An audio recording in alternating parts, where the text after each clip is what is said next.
Welcome, guys. It's another episode of The Neutral Corner. It's Danny Glover. It's Big Lex, and today we have a special guest joining us, a distinguished sports broadcaster and journalist known for his insightful boxing analysis and dynamic commentary, with an impressive career at TalkSport, Sky Sports, and The Zone. He covered major sporting events around the globe and has hosted top-rated sports shows. Please join me in welcoming one of our own, my Nigerian brother, Ade Oladipo. Welcome, guys. It's another episode of The Neutral.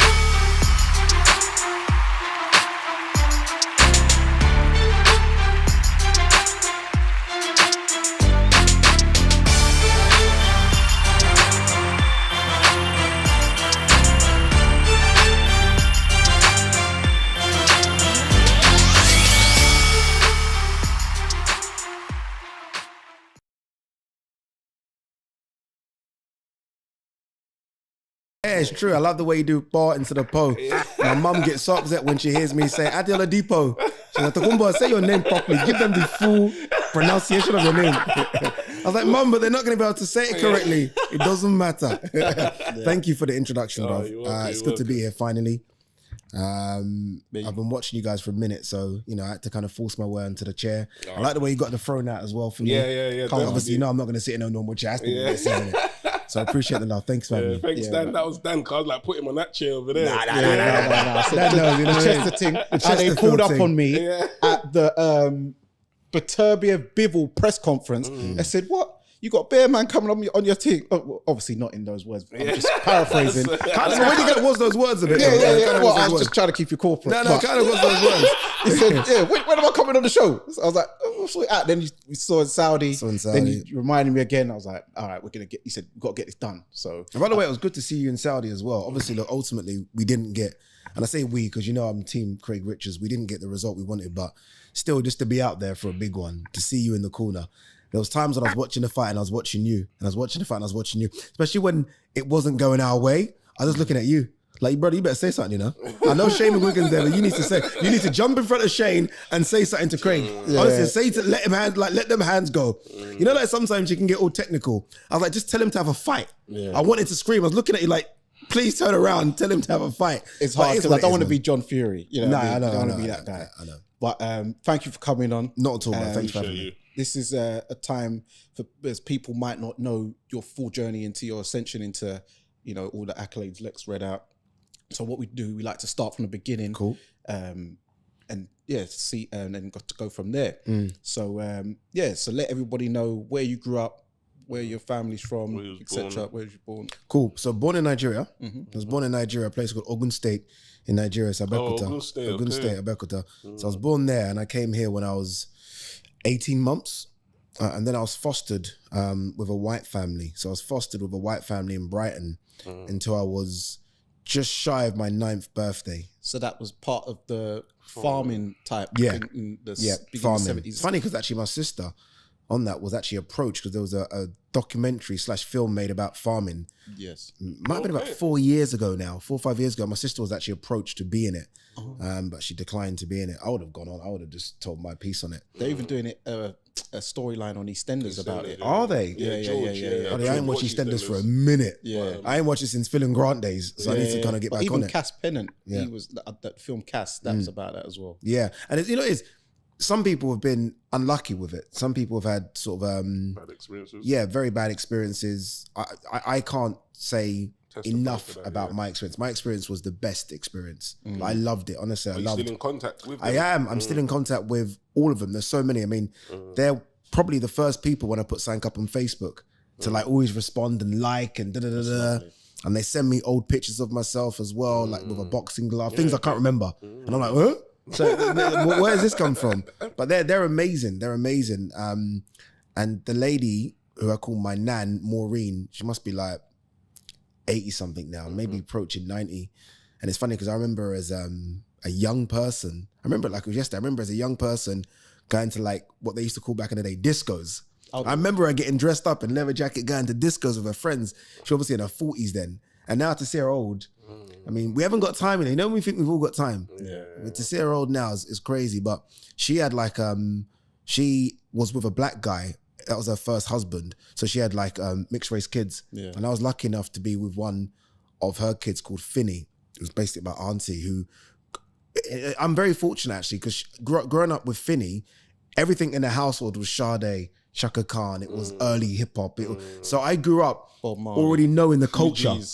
Although I wasn't in a cultured family, I was kind of, being brought up white, but I was in the culture because of her. Yes. So my transition, if you like, back to like black people was quite smooth and easy. Whereas others that have maybe been through the foster system with white people, maybe that transition for them has been very difficult. Yes. Because they're trying to find their culture because they didn't have it from the ages of 1 to 10. But I kind of had it early, so I was okay. Yeah. So for instance, the people like Brian Bellew, Herbie Hyde, John Fashion, who just to name a few. So what was the transition like back to London? Jesus Christ. Jesus Christ. So I'm guessing you went from the bangers and mash to the pounded jam, egusi, spice that I was sweating. And my mum was like, eat it. But you know what, it's funny, because obviously my mum used to come and see us every 3-4 months. My mum would come from either London or Nigeria to come and see us. And when she would come, it would be like the best day of my life. Just because she would take me and my big sister who was with me to Brighton Beach and would go and play on the beach. She would get wimpy, would play arcade machines. So in my head, if I've got that full time, it's going to be the greatest. I think, my God, I can't wait to. Wimpy was big. Wimpy was amazing back then. That's before there was like a worm story. Remember there was a story of a worm in a burger that ended. But so when I got back to London and I got my first lick, I was like, Jesus Christ. I'd never been hit by the white people. It was like, go to your room. Go to your room, Ade. Stop it. Go to your room. So when my mom hit me, I was like, honestly, it was traumatizing. I can look back now and laugh, but that kind of that time, that year and a half to kind of understand, okay, this is my mum, this is how strict she was, wasn't easy for me. My big sister kind of went through it quick for some reason. She kind of adjusted quick because she was a bit. I was quite soft, so I was like, this is tough. Were you the baby in the house? I was initially, and then I've got two younger sisters who came after. But I was like, yo, what's this? You know, I even tried to run away once. Like, I'm coming back to Brighton. And they're like, no, you stay there. You stay there. We moved on already. So then what was school life like? Like, what type of student was you? Was you like a bright student? I was very bright. Primary school, because I'd done like 2 more years of primary school before secondary school in London. The primary school, very bright. I was very good at maths.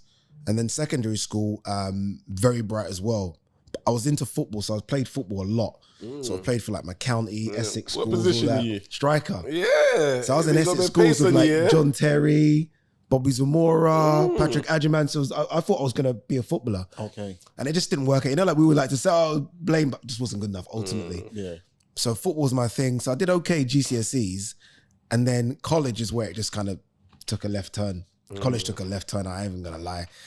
Because it was obviously, I went to all boys school in college. It's mixed. Yeah. What school was that? I went to Rokeby School in Stratford. That's our point because where we're filming, it's literally just over there. Okay, come on. And then I went to Leighton Sixth Form College and things just went boom. Okay. Yeah, went bad. Do you have a reason for that? Or is it distractions or monetary? What was the reason why you think you couldn't concentrate in sixth form? I think college, sorry. it is. Yeah, no, it was Leighton Sixth Form College as well. Yeah, so it was sixth form. I think maybe a couple of reasons. School, we were in uniform. So you know what you're wearing. It's black trousers, trainers, white shirt, maybe a blazer early, but that goes eventually. In college, you have to find clothes to wear. My mum, you know, tried her hardest, but in the house at the time, there was 6 of us.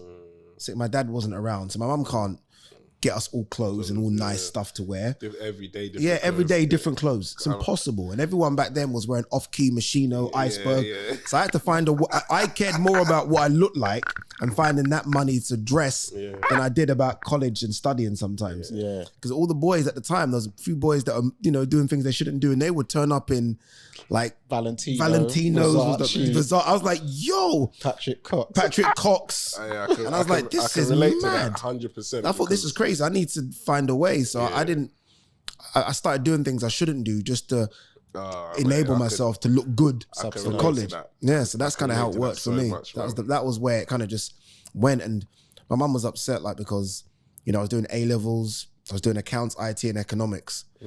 And for the first maybe 6 months, I was very good. Yeah. I was very good. And then it just fucking went downhill.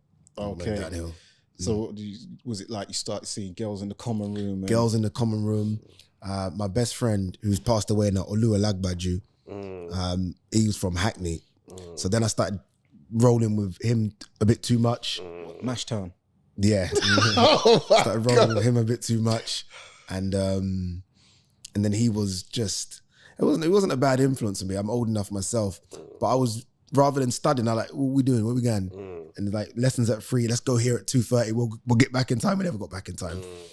And so, yeah, that just became my life. And I was just chilling with them, and A-levels just went by the side. And it was funny, there was one girl called Cassandra who I used to go to church with.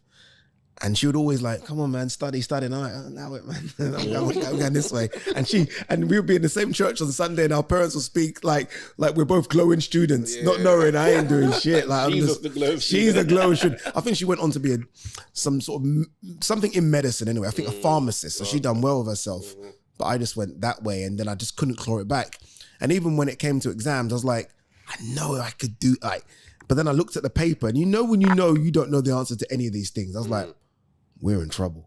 And then my A-level results came. My mum said, get out. And that was it, went out.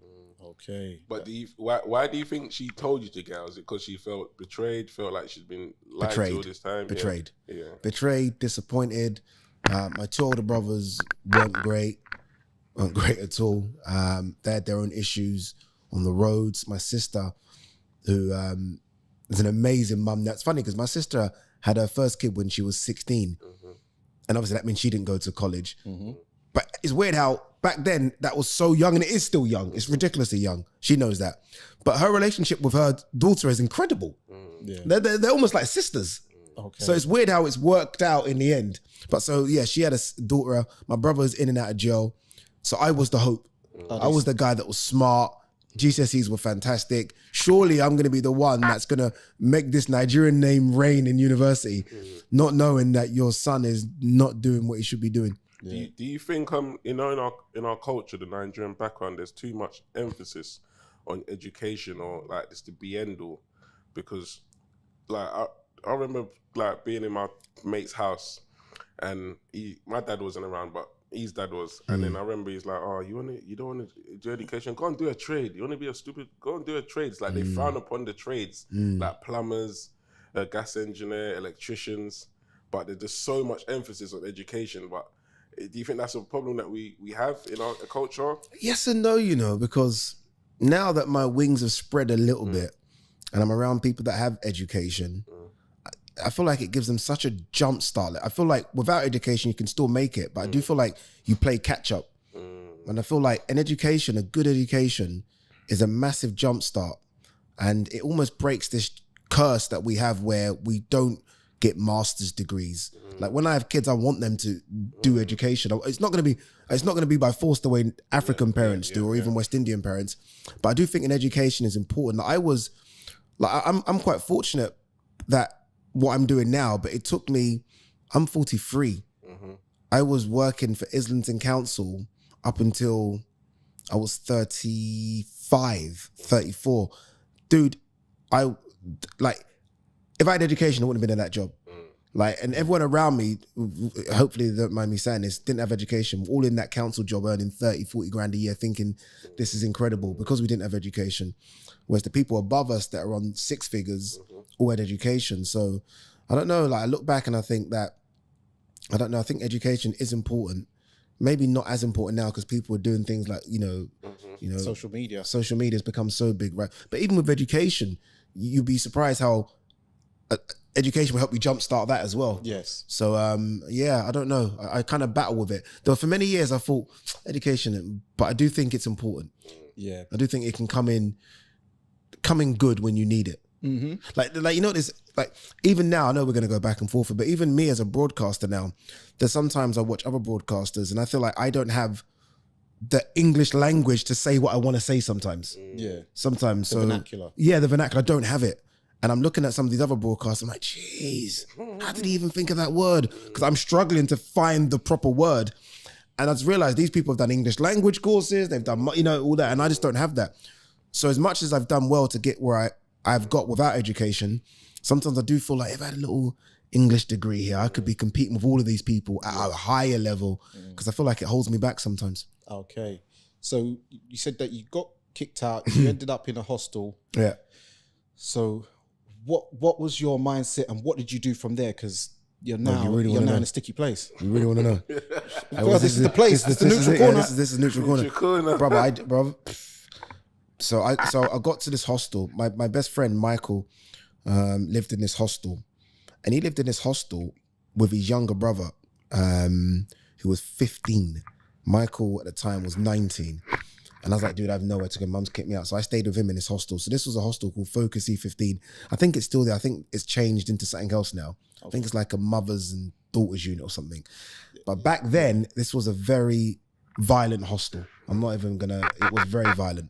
So it's for 18 to 24-year-olds that have either come out of jail, are homeless. So it's a mix of just all different nonsense. Like no one's in there with a college education. Put it that way. You know what I mean? No one in there working. Everyone's doing something they shouldn't do. It had security at the door, this hostel, because people would obviously try and get people in to sleep in their flats with them. So for the first year in the hostel, you're doing nothing. If I'm honest with you, you're drinking, you're partying, some are selling drugs, some are doing fraud, whatever you've got to do, you're doing. To survive, yeah. Yeah. Signing on, job center, you collecting that little gyro. Back then it was, you had to collect it. I don't know if it's direct into your account now, but back then it was, you had to go post office. Oh, yeah. And they made it so embarrassing because the job center is right on Stratford High Street. So people would see you go in the job center.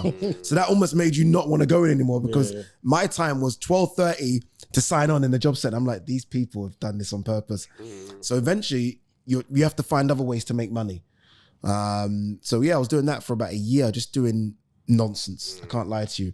Drinking every day.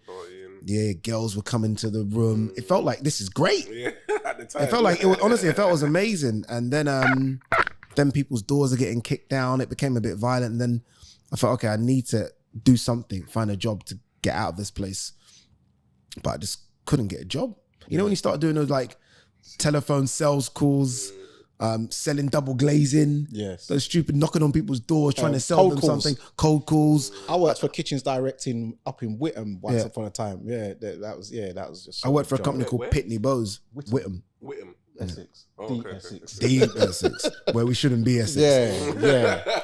I done like a thing called Pitney Bowes where I'd sell this, it's called a franking machine, where it would enable you to print and put your logo on on envelopes. I did that. And I was like, oh my God, brother. And then I started, I can't do this nonsense. And then I went back to doing things I shouldn't do. And then just did that for ages, and then got a council flat out of the hostel in Stratford, right next to Westfield. I remember at the time I got it and I was like, I can't be in Stratford still. I wanted to get out, but it's quite lucky now that I bought it and the price has gone up a bit. But back then I was like, I don't want to be in Stratford still. And then I got that. And then I got a job at Islington Council. Okay. Like a proper job. Wasn't great money. At the time, it was like 18 grand a year. But I was like, everyone tells me council jobs are jobs for life. And then that kind of changed everything for me. I stopped doing nonsense and I just kind of and then just settled down. In the midst of all this, you're telling us how your relationship, your mum, was it repaired or? No. I love my mum to death, like to death. Like even in my fortunate position now, like for me, the only person I want to help is my mum. just because I remember when my mum was like, when there was like 6 of us in the house, so 2 older brothers, me and 3 sisters, 1 older sister, 2 younger. My mum every morning, we mistreated my mum, man. My mum every morning would put pocket money down. So it would be like, my brother would get like £2. It sounds like nothing now, but back then it was a lot. Big money. £2, 70p, 50. I remember one day, I remember it because it stuck with me. Like, she's supposed to leave me £1. I think she wrote my name. It was like 75p or something. And I remember I went mad. I remember I got upset, like, oh, this is a joke. Over 25p. So like, just for 25p different, you know, I got upset because I remember, you know why? Because £1 was chicken and chips. So I knew at lunchtime I could get chicken and chips with £1. Yeah. And, you know, I've got to ask my friends for 25p. I didn't want that position. But I remember thinking, my mum has been doing that. She did that for years. And I remember when I was dead broke, I couldn't find a penny for myself, thinking, how the hell did my mum look after 6 of us, all clothed? It wasn't that she was in some big job, you know. My mum was one of those night nurses that used to look after elderly people. Okay. So it wasn't like she was in a big job. Care worker. Yeah, my mum was on that. Everyone done that, right? And I don't know how she did it. Like, clothed us, fed us. So now I give my mum everything. So although it's still kind of a strange relationship because of how it was when I was young, like everything. That's everything, like whatever she wants. So you said earlier your brothers, they went into jail, and are they still inside? Or? Nah. What kind of bird is this? No bird. What do you mean? It's not long stretch. He said, no long stretch. They were just doing stuff they shouldn't have done, but it wasn't big. It wasn't. Well, would you say petty crime or not petty crime or petty sentences? Semi-petty. Small stuff. Yeah, Small stuff. stuff. To put the bread and milk in the fridge. Right? Yeah, there you go. Exactly. No, We're good. Okay, yeah. Let's jump off that. Yeah. So then you got a job at so how did you get into like journalism and into Arise News? Bruv, right. Oh wow, you proper done your research. Oh, master aficionado. Brother, all right. So brother, Arise News was so random, and this is kind of what started the chain of where I am now. So me and my friend Ryan Rayson had a YouTube channel. What was that called? Box Talk. Okay. Box I Talk. remember that. Yeah. I loved it, man. Box Talk was crazy. So me and Ryan, this is a long story, but I don't mind. I can stay here for hours. Yeah. So me and Ryan had a channel called Box Talk, and it was all Ryan in the sense that Ryan was definitely the hardcore boxer. I met Ryan at Islington Council. And then one day he's talking boxing, and he try and jump in, and I realized, raw, this man knows way more than I did. Let me kind of push back a little bit. But then he would always have nights at his house where he'd put out drink, he would cook up the food, and we would be there so we'd plan it. We'd go to a club. There was a club, I can't remember, it was on Hoe Street in Walthamstow. We'd go there, and that would finish at like 2, 3, and then we'll go back to his house because the American fights would start at 5 a.m. Yeah, if they're Vegas fights. Vegas. So we would do that, and me and Ryan, and it left, only me and Ryan left standing. Yeah. At the end, people were like, this is late, I'm too tired, whatever, go. People me and Ryan were like, this is mad. And then eventually, I can't remember if it was his missus or my missus at the time said, you man should start a YouTube channel. And we're like, we didn't know what to do. Like, what are you talking about? So we started a channel, and we would, I had a Mac, and I'll turn the Mac around and use the camera on the Mac to record us. That's because we didn't have cameras or anything like that. Phones weren't like that back then. So we started recording. And then someone, I don't know what video it was, but someone reached out from Arise News and asked if I could come on and talk boxing. I'm like, what? Yeah. Remember, our channels, as much as we had a hardcore fan base, was only getting like 300-400 views. It wasn't like the channel was getting thousands and thousands. So how have you even found us? What are you talking about? So they asked me to come down. I went down. Ryan wasn't super comfortable talking on camera like that. Okay. So I went down and I did it. And then the guy that was there saying, oh, you know what? We might have something for you, like a little opening. No money, but if you could come down maybe twice a week and talk all sports. Are you comfortable talking all sports twice a week? I was like, yeah, I'll do that. And so I started doing that. And that's kind of how then I got a little show reel together from doing that. I was there. And that's kind of how it started. And then Box Talk ended because me and my missus at the time decided to go to Nigeria. We said, let's go back to Nigeria. What, extended period? Or no, we want to go back to live, Okay. It's funny because she still lives there. She never came back. Oh, okay. So we went because we used to, I sit on a green chair. We used to make those. We used to make those here. That was like a little pastime that we had where we would refurb all the green chairs. So have you been back since then, or is that? What, been back to Nigeria? Yeah, he went. I see him all the time. I'm You went always back there. last year. No, I'm talking. Obviously, I know he's been back, but since when you first went with your missus, before that, have you been back? No. Yeah. I'm sorry, yes, that's a lie. I went back with a friend, but I went for like a holiday in his palace, basically. So it certainly wasn't the way I went back. When me and her went back, we went back into, I don't know how many Nigerians are watching this, but there's the island and there's the mainland. The island's where all the fun is, Lekki, VI, Ikoyi. The mainland is hard. It's a bit harder. Like light, everything's a problem. We went on the mainland. I got some land on by Lekki. Oh, okay. Oh, so you're doing, you're doing well. Yes. You're doing well. But we weren't doing well. We weren't doing well at all. So we went back and it was hard, super hard. So I tried to continue Box Talk with Ryan, but it's different now. Zoom, it just didn't, it's not the same vibe as us sitting down.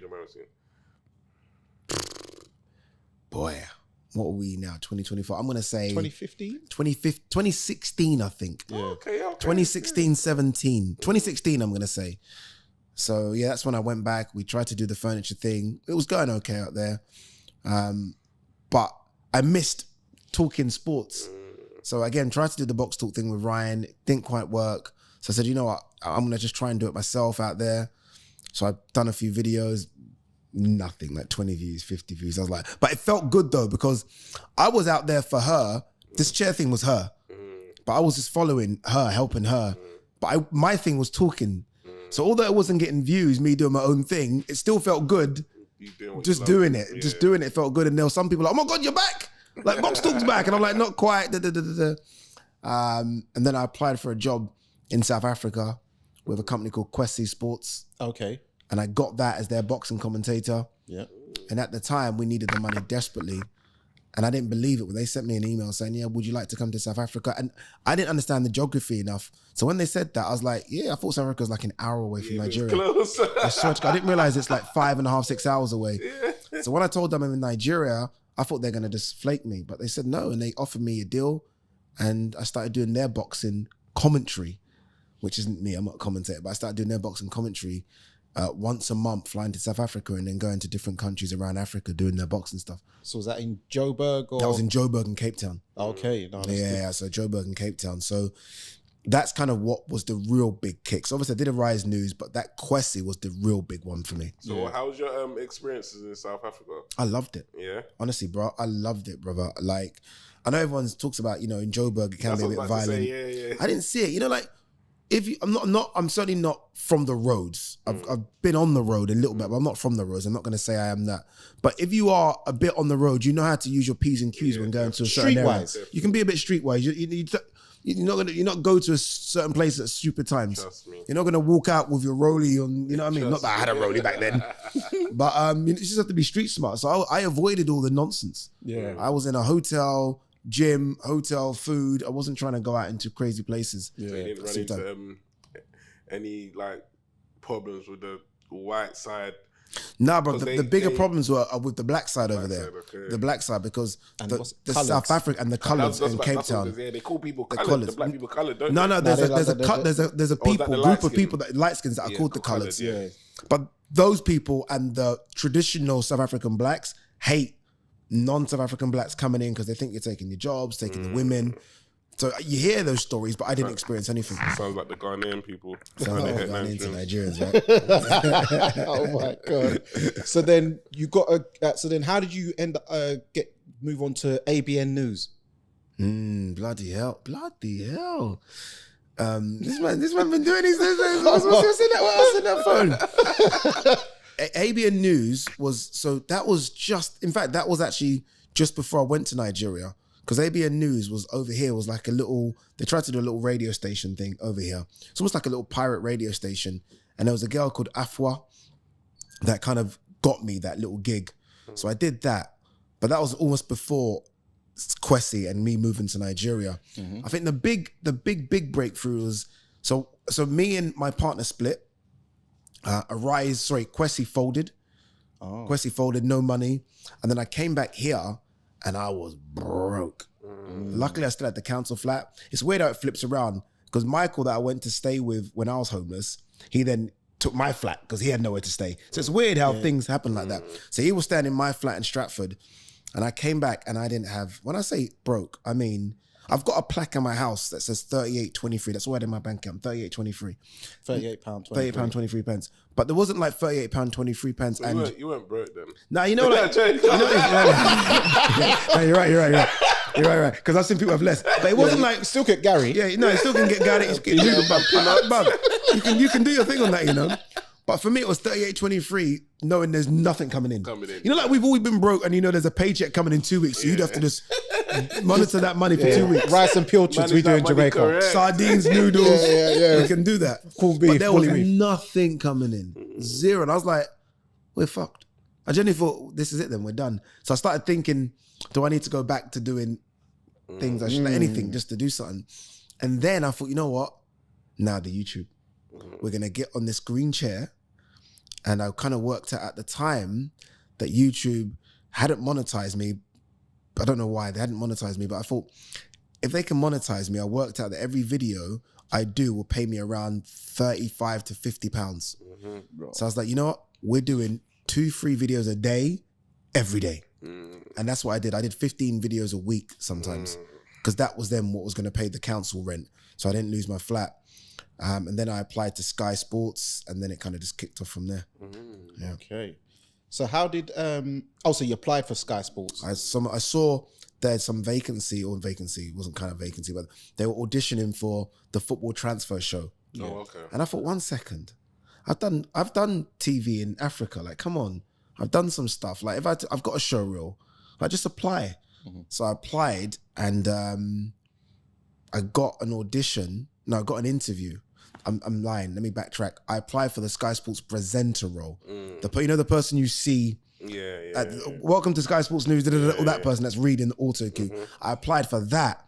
I didn't get that, but they said, "Oh, you got energy and whatever." There's a transfer football show. You can do an audition for that. So there was like 60 people, and you'd be like a table of 4, and they'll just sort of get people to switch seats, and you testing your football knowledge out. And then Sky said, "Yeah, you got it." And I was like, "What?" I think I might have cried. I'm not joking. I think I might have cried. They said, "You got Sky Sports." It's like, Sky Sports. And that was it. Got Sky Sports, and their money was pitiful. But I couldn't believe it. Honestly, I was like, huh?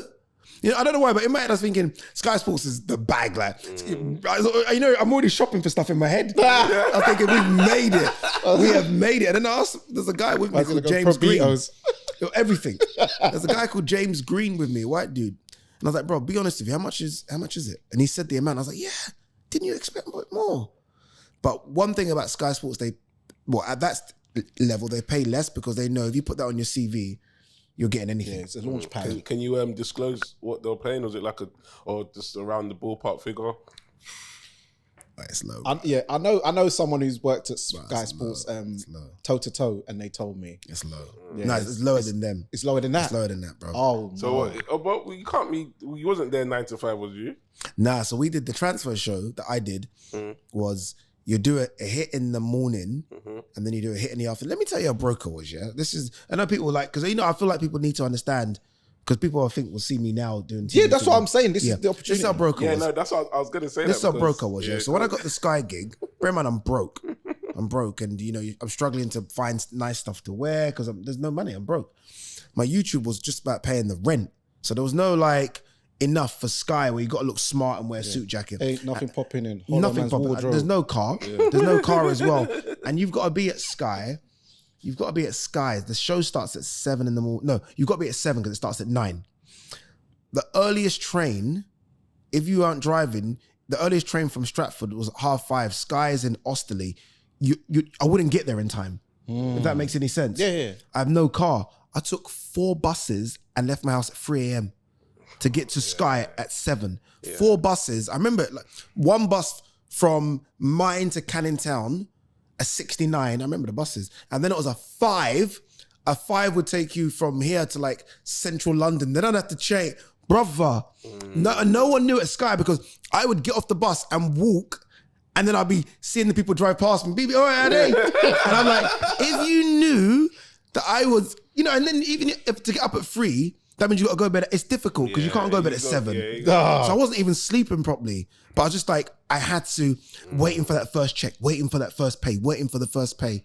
And even though it was small, still for it to come was like, oh, now we're okay. And then I bought a couple of trousers and a few different shirts just to fix up the look a bit because everyone else looking good. It reminds me of that Will Smith film. Well, obviously, you know, he had The Son. Yeah, The Son. What was that film called again? Pursuit of Happiness. Yeah, that one. Yeah, I was taking 4 buses.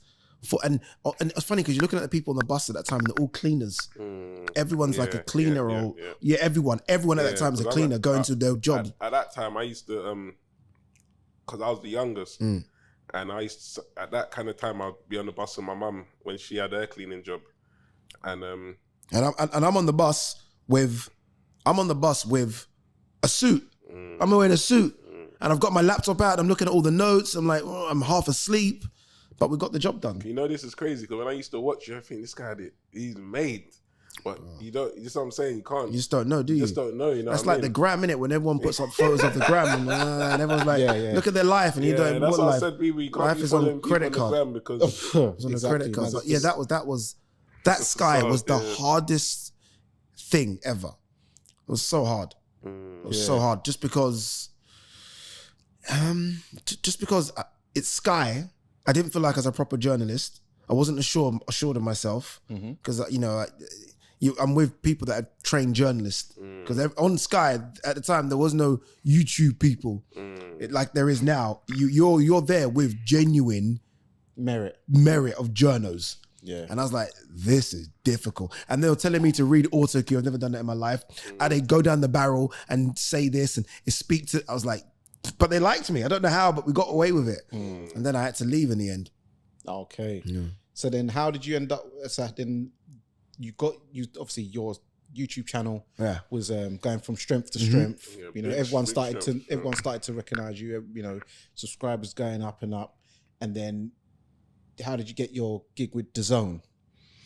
Yeah, so DAZN at the time must have said they're going to launch in the UK. I remember there was this issue of Eddie and DAZN putting events in America and Matchroom and Sky. There was a bit. So DAZN was saying they're going to launch in the UK, and I was like, okay. So I was just like you guys, just interested to see what they're going to bring to the table, like nothing else.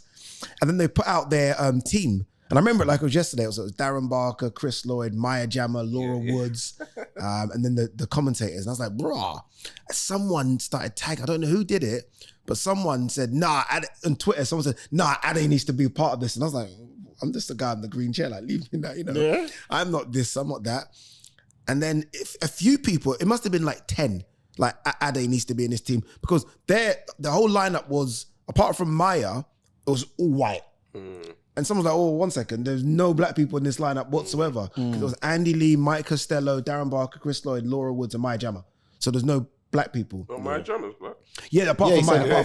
Oh, sorry. Yeah. So then DAZN, randomly, a lady called Sarah, HR at DAZN, must have sent me an email saying, oh, Ade, we'd like to talk to you about an opportunity. I was like, bro. I was like, I'm not joking. I was like, what? So I didn't want to respond straight away, even though I wanted to. Yeah, I left it a little bit. Yeah, so about an hour later, I left a message like, yeah, free to talk. And then she said, we want to start like a daily YouTube show. And we'd like you to be a part of it. We've watched you in the green chair. We think you've got something to offer DAZN. So like, okay, cool.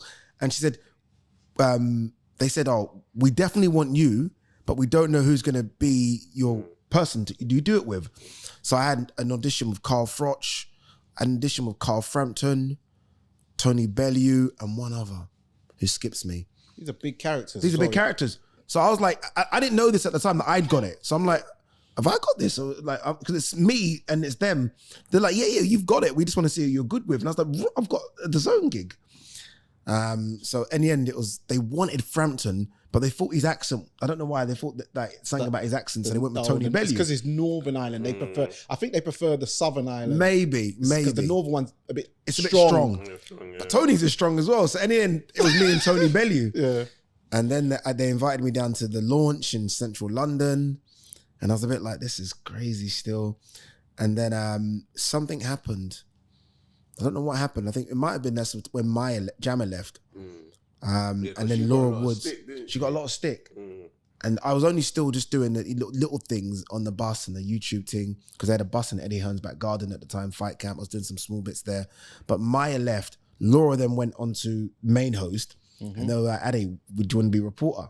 And I was like, let's do it. Let's do it. And so, it just went from there. And then I think Laura got sick one day, and then I had to cover as main presenter. And that wasn't easy, but you get it done somehow. And then, so it's weird because I only came in, as I said, 1 day a week YouTube content. That was it. Yeah. And then 1 day a week YouTube content has gone to that. Because, like, all the barbershop talk was like, the only reason they got you is because they needed a fake Johnny Nelson. No, I will say this. I'm happy you kind of raised that point. Because at the time, and it kind of happened with TalkSport as well, because I kind of got TalkSport and DAZN quite close at the same time. And there's no way I wouldn't admit that both of them came off the back of Black Lives Matter.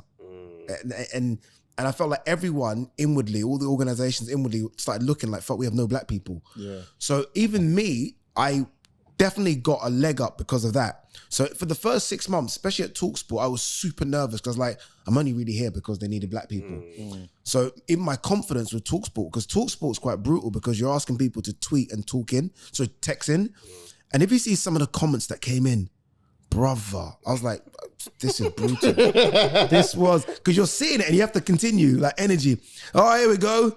Monkey emojis. Oh, no. Oh, yeah. Well, box ticking, this, that. And they try and delete them, but you've seen it. Yeah, bananas. All TalkSport is white van man. Yeah. So all that came in. So I was like, shit, maybe I've only got this because I'm black. Yeah. So then you have to kind of question yourself if you're good enough. And then obviously now, 4 years later at both, you think, okay, I'm not just here because I'm black, because they could have easily because that's all done now. Yeah. But back then, for the first 6 months on both of them, you were thinking, I'm only really here because they needed a black person. Yeah. I'm only really here because of that. So you kind of, you definitely lost your confidence. At the same time, you still need to know your stuff. You need to be black and know your stuff. Yeah. They can't just throw in any black. So at the same time, you deserved it. Nah, no, you're right. But there are so many good broadcasters and presenters that don't get work and haven't got work. So I do feel like, look, who are black as well? No. Or just in general. Okay. So at the time I was like, damn, no one's getting work and I'm out here working. But now it's like, oh, fuck it. Like, you like you say, you're in there now, stay there. Because, you can stay in this industry for 25, 30 years if you're good. If you're in there now, stay there. So that's now the challenge. No, that's the challenge now. But initially it was that. There was a lot of the Johnny Nelson thing, especially because I did the face-offs. Yes. And I've always credited Johnny and as the GOAT of, especially not Max Kellerman in America, but Johnny as the guy. The UK. Yes, I even kind of always used to ask Johnny when I met him, like, how do you kind of get them going? How do you do this? And blah, blah, blah. And he said, it will come. Just be you. Just do it with you. But I respect people like Johnny because Johnny, I know people like to say things about him. Like I always see the Twitter page, company man Johnny Nelson. But sometimes you have to tick that company box. Of course you do. Sometimes you have to tick that box. You have to. It's the guys that have never been in companies that be saying this. Yes, they don't get it. They don't get it. Unfortunately, people like to go on like, oh yeah, listen, I'll fight against everything. Listen, sometimes you have to do a little shuffle. Sometimes you have to put yourself in a position where your voice will be heard if you fight. Yes. And if Johnny wants to say something because he's been there for so long, people will listen. You can't go into a company and in the first year not play company. You can't think after 1 week like, nah, it's wrong, brother. My friend, trying to bring coups to the company, like, stop. Get out of here. So you've almost got to play that role a little bit. To the point where I'm a big fan of Stephen A. Smith in America. I watch all of his stuff. And he's very pro-black. But he's very pro-black now.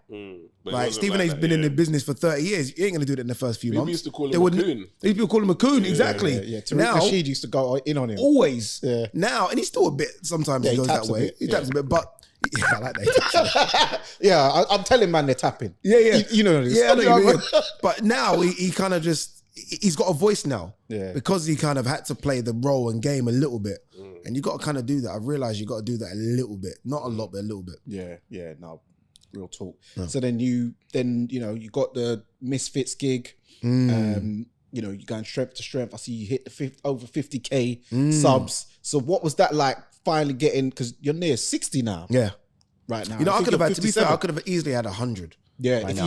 you, I but you did slacked on take it. some time I off. took some time off. It was difficult because all the shows that I want to talk about, I'm at them. Yes. So it's difficult. All like the live watch-alongs that I'd started and were doing really good for me. I can't do them now because I'm there. And then it got a bit, like I was doing TalkSport. I've got my own show on TalkSport, which is 5 days a week. I'm doing The Zone where I'm flying out to all these different countries now. Yeah, I want to talk. How do you manage that? Because I remember, because I watch your show. So I remember you went to America. You came back for one day. Then you went back to America. Then you had to go some next joint. I was like, why? I'm thinking, why didn't you just stay in America in the first place? You know what it is? Because I was contracted. So TalkSport were the first company to really give me a show and a big break. The first people. So even though the Zone money is bigger than TalkSport money, if we're being frank, like there's a loyalty thing I have with TalkSport. You got to fulfill your obligations. Yeah, they gave me a show, 5 days a week show with me and Rory. And I feel like I missed so many of my shows. I feel bad missing them. So anytime, even if I can come back to the country for 2 days, I'm getting there and doing my show and coming back. So they can see that he's trying to do it. And it's hard, you get tired, but once you start talking in the mic like in front of us, you can talk. Yeah. But I feel like I've got to show them loyalty because they took a risk on me when no one really was doing it and they didn't have to do it. So TalkSport would always be like, I love the Zone, but the something about TalkSport, which is almost my number one. Yeah. Because they gave me a risk. Yeah, I guess, it's a bit like that. They gave me my risk. They risked it for me.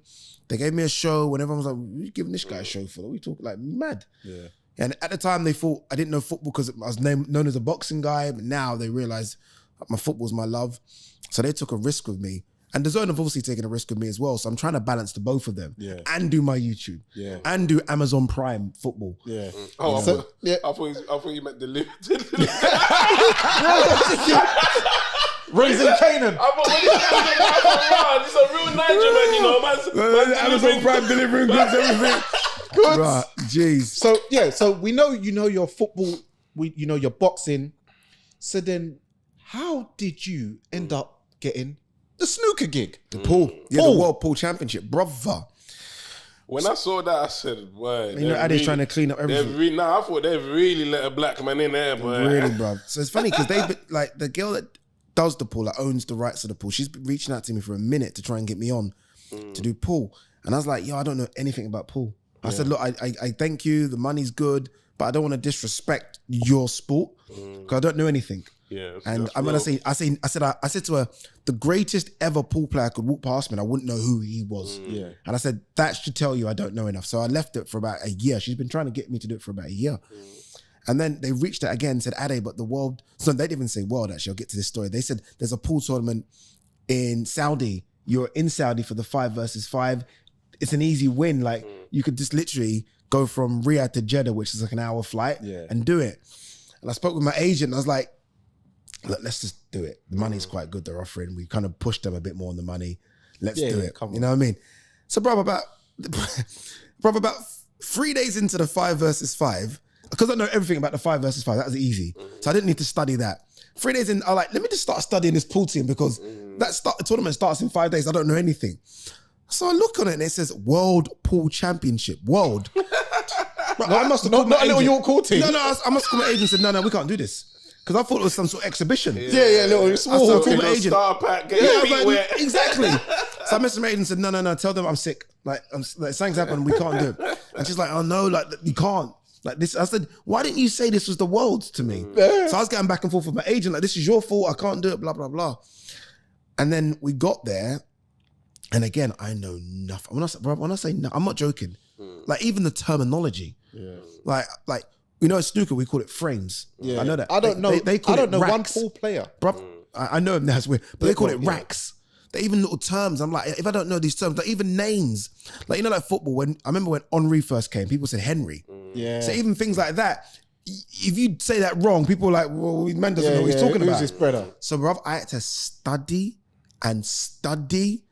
Like the first night I got there, I didn't sleep. I'm not even joking. I got there and stayed up the whole night, morning, and watched every pool podcast I could watch, just so I'm ready for the first day.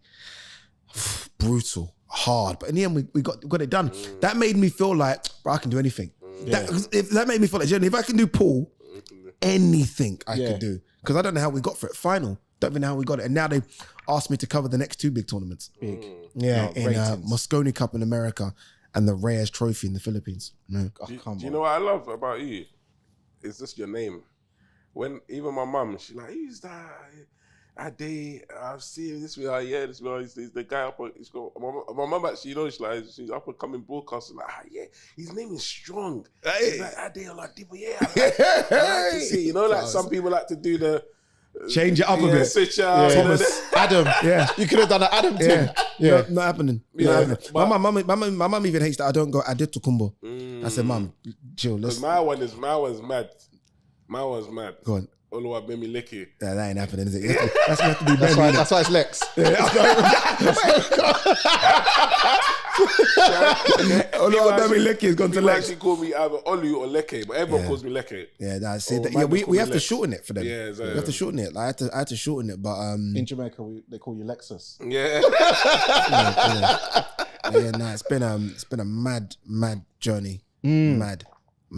But Amazon Prime was the biggest gig for me ever. I don't know if you guys know about that one. No, so tell us about So I say Amazon Prime. So and this is me. I'm gonna pat myself on the back. I've got to do it. I don't care. Come on, got to do it. Yeah, I don't care. So I've always said to my agent, look, we need football. Like, I need to do football in this country. Like, boxing's good, First but love. football is, and it's the biggest thing. It's bigger than church over here. Yeah, it's no, so big. no, Bigger than church. It's bigger than church over here. It is. So I said I need football. Amazon Prime, they have games every Christmas. They get like they buy like the rights to like So is it the Christmas unboxing? Unboxing. Yeah. And so my agent was like, okay, we're gonna reach out to Amazon Prime, blah blah blah, see if we can get you one of those hosting gigs. Like you're in the studio presenting. And I was like, bro, okay, this is because I thought she was maybe talking about me being pitchside reporting. The hosting is the Gary Lineker seat. That's the big seat. Yeah. And then we got it. We got the gig. And as we're getting the gig, I'm like, 1 second. Has there ever been a black person that's hosted? And they said, no. I was the first ever black Premier League football presenter ever in 4 years that the Premier League's ever gone. That's very big, bro. Very big. You know, And I was like, like when I found out, I was like, that can't be true. And then the Premier League wrote to us and said, congratulations to Ade on being the first ever black Premier League football presenter. You have to realize how serious that is. Like in 30 to 50 years, you're gonna be like in October. When there's hopefully, I'm saying when October hits Black History Month, and then they're reeling out the first evers. You're in that, especially remember football is Britain's bread and butter sport. Crazy. So you are etched. But that shows how far behind we are. So when everyone says, oh, we're doing so well and there's black presenters and JD Dyer and blah, blah, there's a few of us now and I'm happy for everyone to do what we... The fact that I'm the first is actually... Almost when I got an award for it, and I was almost... Even when I picked up my award, I was like, I'm actually embarrassed and happy at the same time. I'm embarrassed that it's taken 34 years for someone to be given the opportunity to sit in this seat. So not ex-footballers that sit in those seats, like your Micah Richards and your Rio Ferdinand, someone sitting in this seat. John Barnes and I was like, this is bad. That's what the managers, I think they should apply that same rule. I think it's in America, is it the Rooney rule? There is Has it been applied to UK yet? No, exactly. But I think it should be applied to Premier League football, where if a managerial position comes available, they have to have a black candidate interview for it. Yeah. So I think that should be applied to the Premier League because we don't see enough black coaches. It's weird that they just won't look at them like that. It's so mad. I was thinking about this the other day. Like, see, like someone like Jermaine Defoe. Jermaine Defoe's trying to get his coach and trying to get a job now in football management. Like, I can't even imagine clubs wanting Jermaine Defoe. It's wrong. But you got someone like, this is no disrespect in this guy, like Gary O'Neill. Jermaine Defoe, can't get a gig. Big Jermaine Defoe can't get a gig. It's almost like, you're okay to play for us, but manage us. No, 1 second, son. I see a lot of us in like seconds, thirds, because even I was watching the match before I come today, I didn't even know Jimmy Floyd Hasselback's in the England setup. No, it has to be. Okay. That's part of their rule. They have to have a black person in the setup. All right. That's why he's only there because of that, not because they wanted him there. They have to. Like before him, Chris Powell was doing it. Yeah, I see Chris Powell. He was doing it before him. They have to have a black person. That's why, bro. It's not because they want Jimmy Floyd. What's Jimmy doing? Yeah, it's not because they want him. Remember, he's a Dutchman as well. Yeah, it's not because they want him. I see him walk out. Cause I left in the second half to come here, but then I see him telling something to Kane. That's how bad it is. That's how bad. That's how far back we are. Like we are. Oh, that makes we sense. are very, very far back when it comes to just, I don't know, our presence in and around football. And when you consider what we've given to football in this country, in terms of just some of the players that we've produced in this country that have gone, oh my God, glorious. But in terms of presenting, management, do you know what I mean? We don't really get a chance. Yeah, it's they like a shame. the workhorse kind of, you know, they're like, you know. It's like they don't trust us that we can, as presenters, like that we can't speak. Yeah. Like, how difficult is it to speak? Good athletes. You know what I mean? They're good athletes, but speaking, I'm not sure. Yeah. So I felt a lot of pressure being that guy to do it, but we did it. It was fun. And we're going to get it again. Good. So, now, let's talk some boxing. That's what I thought I came here for, bro. I pushed you with the last story. That's what I said. Everyone's going to be fast forwarding to this part. They need to know you, man. They need to know you. You better put you this in the thing now. Fast forward to 37 minutes if you want. No, they want to know this journey. Trust me. Cool. Trust me. Something different. Nice. Have you ever told? You haven't given an in-depth. Not really, not like that. No, not with the way it went around as well. Especially like the homeless stuff and all that. Yeah, and I'm happy I got this because I used to watch your channel. And I just thought, oh yeah, this guy. And how did you keep in shape? How was you like? So you're telling me you went through all this? Yeah. How was the gym a factor in your mind? Because the gym for me was the fitted shirts. Yeah, the gym for me was mental health thing. Okay, I swear to God, I needed to go to the gym and put the headphones on for 2 hours and just zone out of life. Do you know what I mean? Like the gym for me was my vice. Like I could have easily gone to weed or drink or whatever. But I felt like the gym for me is my 2 hours of no one disturb me. The phone's on airplane mode. Let's just stay in shape or something. Mate, I was thinking, now you're saying all those. That's all I was thinking in my head. Go through this, man. It's got time to go to the gym. That was my vice, bro. Just staying in shape. And obviously, you have to look good for the ladies sometimes, you know. When you go to Pier 1 and LA Lounge. Come on. You know what I mean? Single life, you know. No, but also, the journey I watched you do when you dropped down to 175 pounds and you were still able to keep your strength and you was lifting some big weights. But I just wanted to, like, I didn't realize you was that strong. Nah, some people, it's weird, you know. What are you benching? It's a decent little free plates, you know what I mean? Little 20, you know, no, but it's a squat thing because the legs is where it counts. As well. The legs, you're squatting heavy. You can't be Johnny Bravo. No, I can't be Johnny. You know what it is? I'm not a boxer. Although I had like fucking 2 amateur fights for Newham ABC when I was like 15. I'm not a boxer at all. Oh, okay. So you had a couple bouts? Yeah, a couple bouts, yeah. But I'm not a boxer, so I thought, look, I can't get in the ring. So I thought I need to understand something more about the sport. So I thought, okay, the weight cut thing has always fascinated me. Like how these guys can cut so much weight, like completely be on their deathbed and then fight in 24 hours. So I thought, you know what, I'm going to try and just at least go through that process so I can see what that process is like and do all the traveling and do all the life in, but yet give myself almost like a boxer, 6 weeks to cut, what did I cut? 35 pounds and then rehydrate and then see how strong I am. So that's why I wanted to do it. And it was a nice test because that last 2-3 pounds to get off me, I watched you. Brother. Yeah. My friend. The guy was giving me an ice cube every 10 minutes as they were scraping sweat off my head with a credit card. I was like, please, one more ice cube. Oh, that was too small. Please, the bigger one. Brother, it was so hard. Hydrate water, ice cube. No, because we jumped on the scale and I was like 2 pounds over and I was like, he was like, it's okay. This ain't real. I was like, no, I've got to make that weight. I've got to. So we done like a little hot bar thing again and got a bit more water off, wrapped myself with the towels. Bro, I could not believe how strong I was the next day though. Now I see why boxers will put themselves on death's door because they know they can go. Because the next day I'd put on so much. I was like, mad.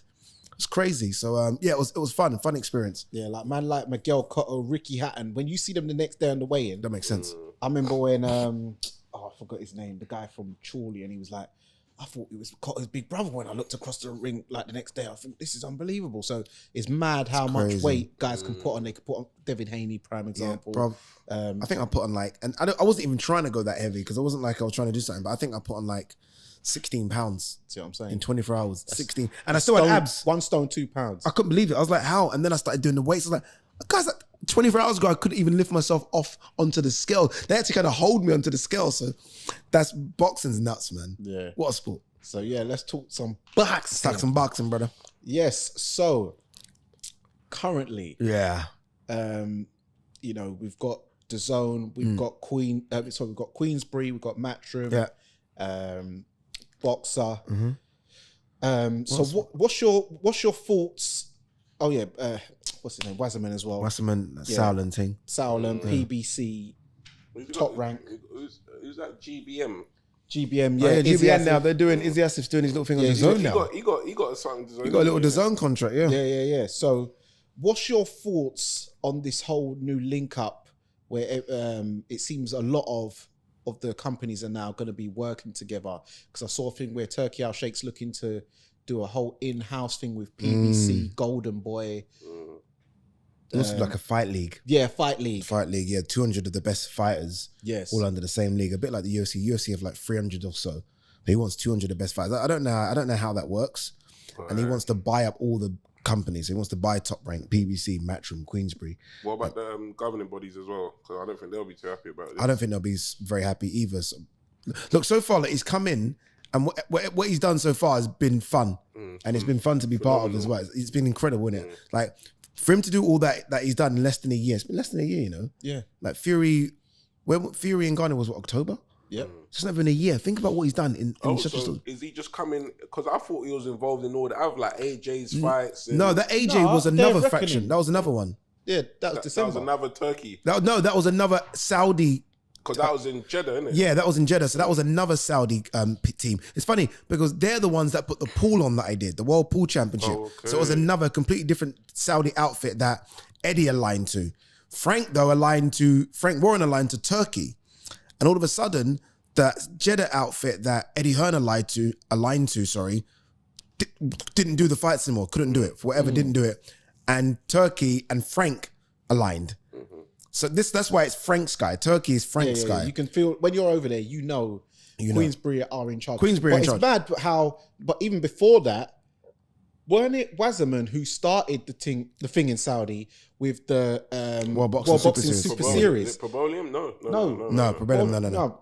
World Boxing. Sorry. Oh, yeah. Cali Sauerland. So then who was his link out there? No idea. Such a good question. I have no idea. I don't know. The world, Callum Smith versus George Groves. Yeah. Even Amir Khan had a fight out there as well. Do you remember?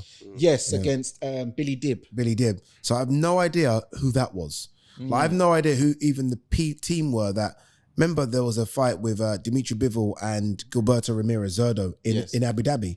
Yeah. Like, where are they now? No, that was a Badu Jack show. Okay. Because he has his own promotional company as well, because he now lives in Abu Dhabi, Dubai, and he's got his own promotion. That's why you saw him at the show. Basically, that means there's been a lot of full starts where you're thinking, okay, we're going to go and do so many events here, and then it doesn't happen. So when Turkey came, I was like, okay, this might be just be one-off. This Fury and Ghani thing's good, one-off maybe.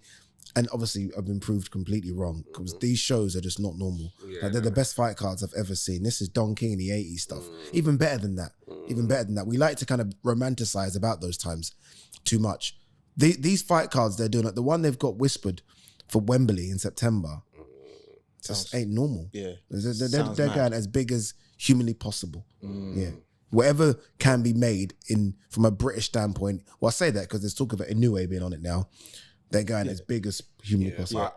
What I like is he's just not, keeping it Saudi bound.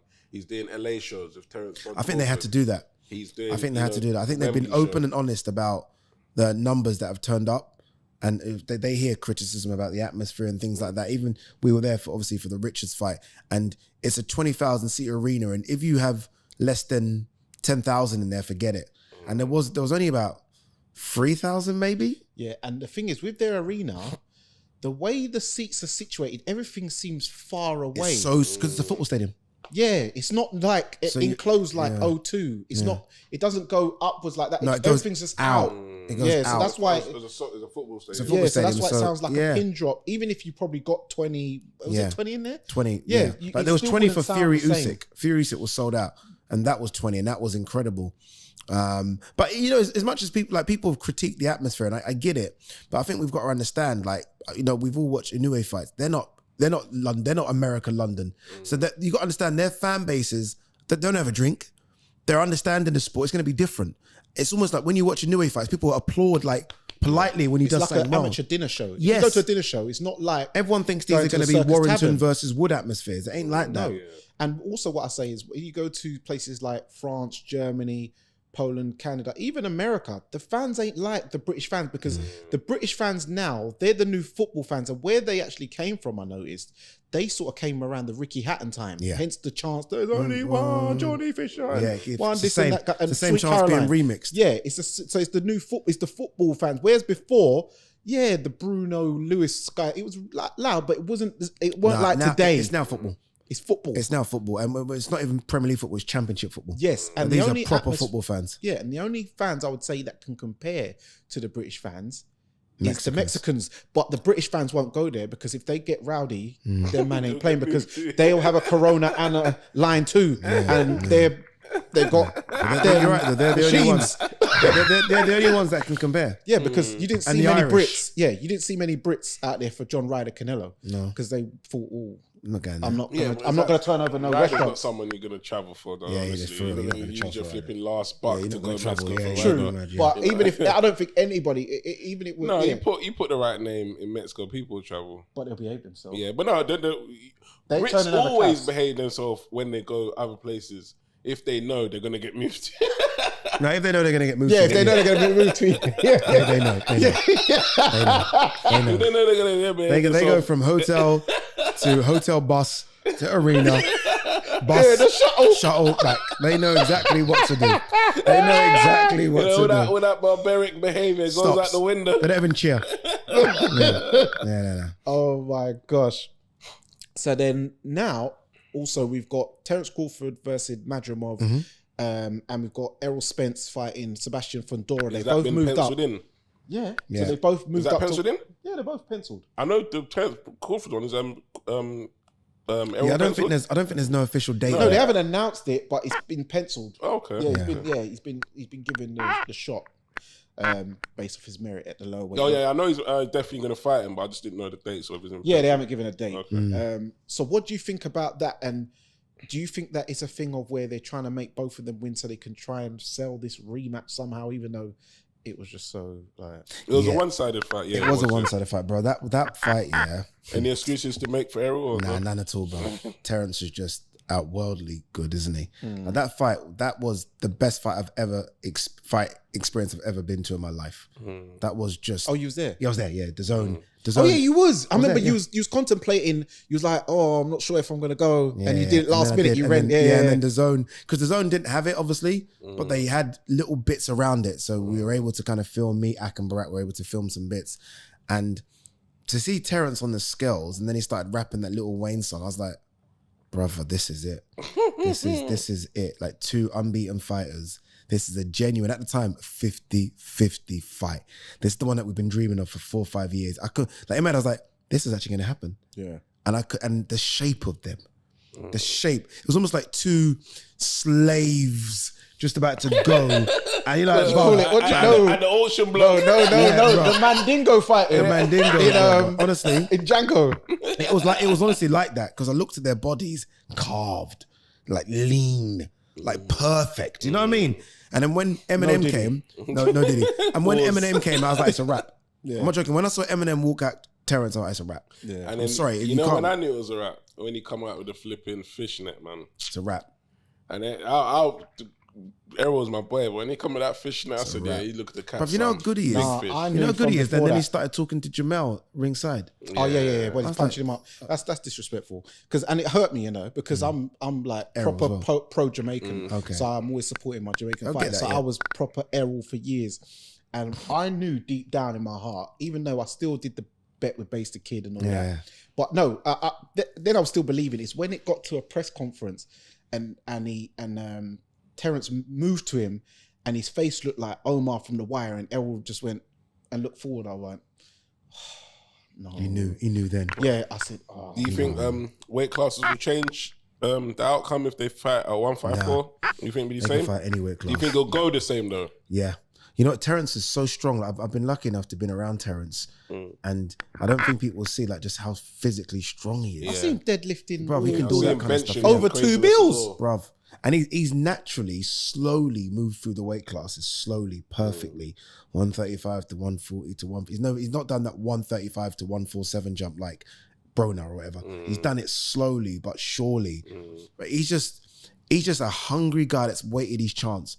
Like where he's seen Errol eat and enjoy Kell Brook, Danny Garcia. Now I mean eat in terms of just the big fights. And he's been waiting, angry. You can imagine Terence at home thinking I'm the best and just holding onto the chair waiting and seeing Errol with all the belts and he's got this ugly WBO belt that no one wants. But that's why waited. I think that's why he loves Errol, because Errol gave him the chance. Errol could have chipped. But Errol said that though on the weigh-in. And that's when I knew Errol lost. I think he said that because he said, "Don't forget that I gave you this opportunity." This is a theory though, but people are saying the reason he said that is because he knew going into the fight he wasn't 100%.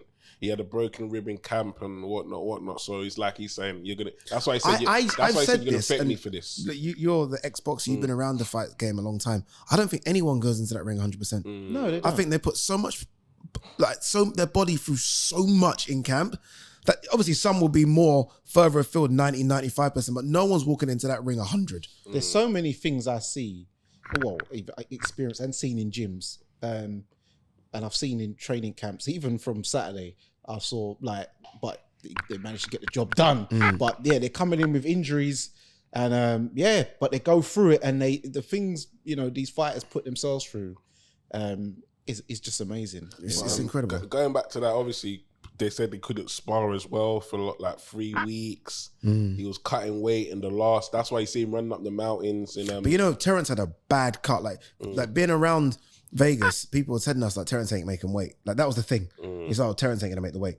He's no way he's making 147. I was like, raw. Because I thought it'd been the other way around, because everyone says Errol's the big guy. So Terence struggles to make 147 now. He looked really withdrawn. Really drained his face. That's when you know they've cut so much in the last hour, 2 hours. Yeah. Look that's why 154 ain't a problem for him at all. Yeah. So then moving on to something which we're possibly expecting, I'm hearing news of potentially a press conference.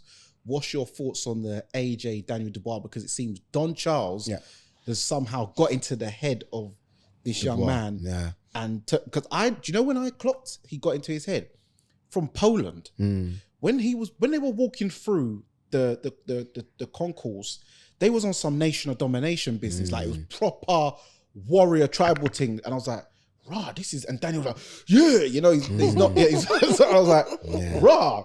And I was like, this is a different Daniel. And the way Don Charles and them man was on it.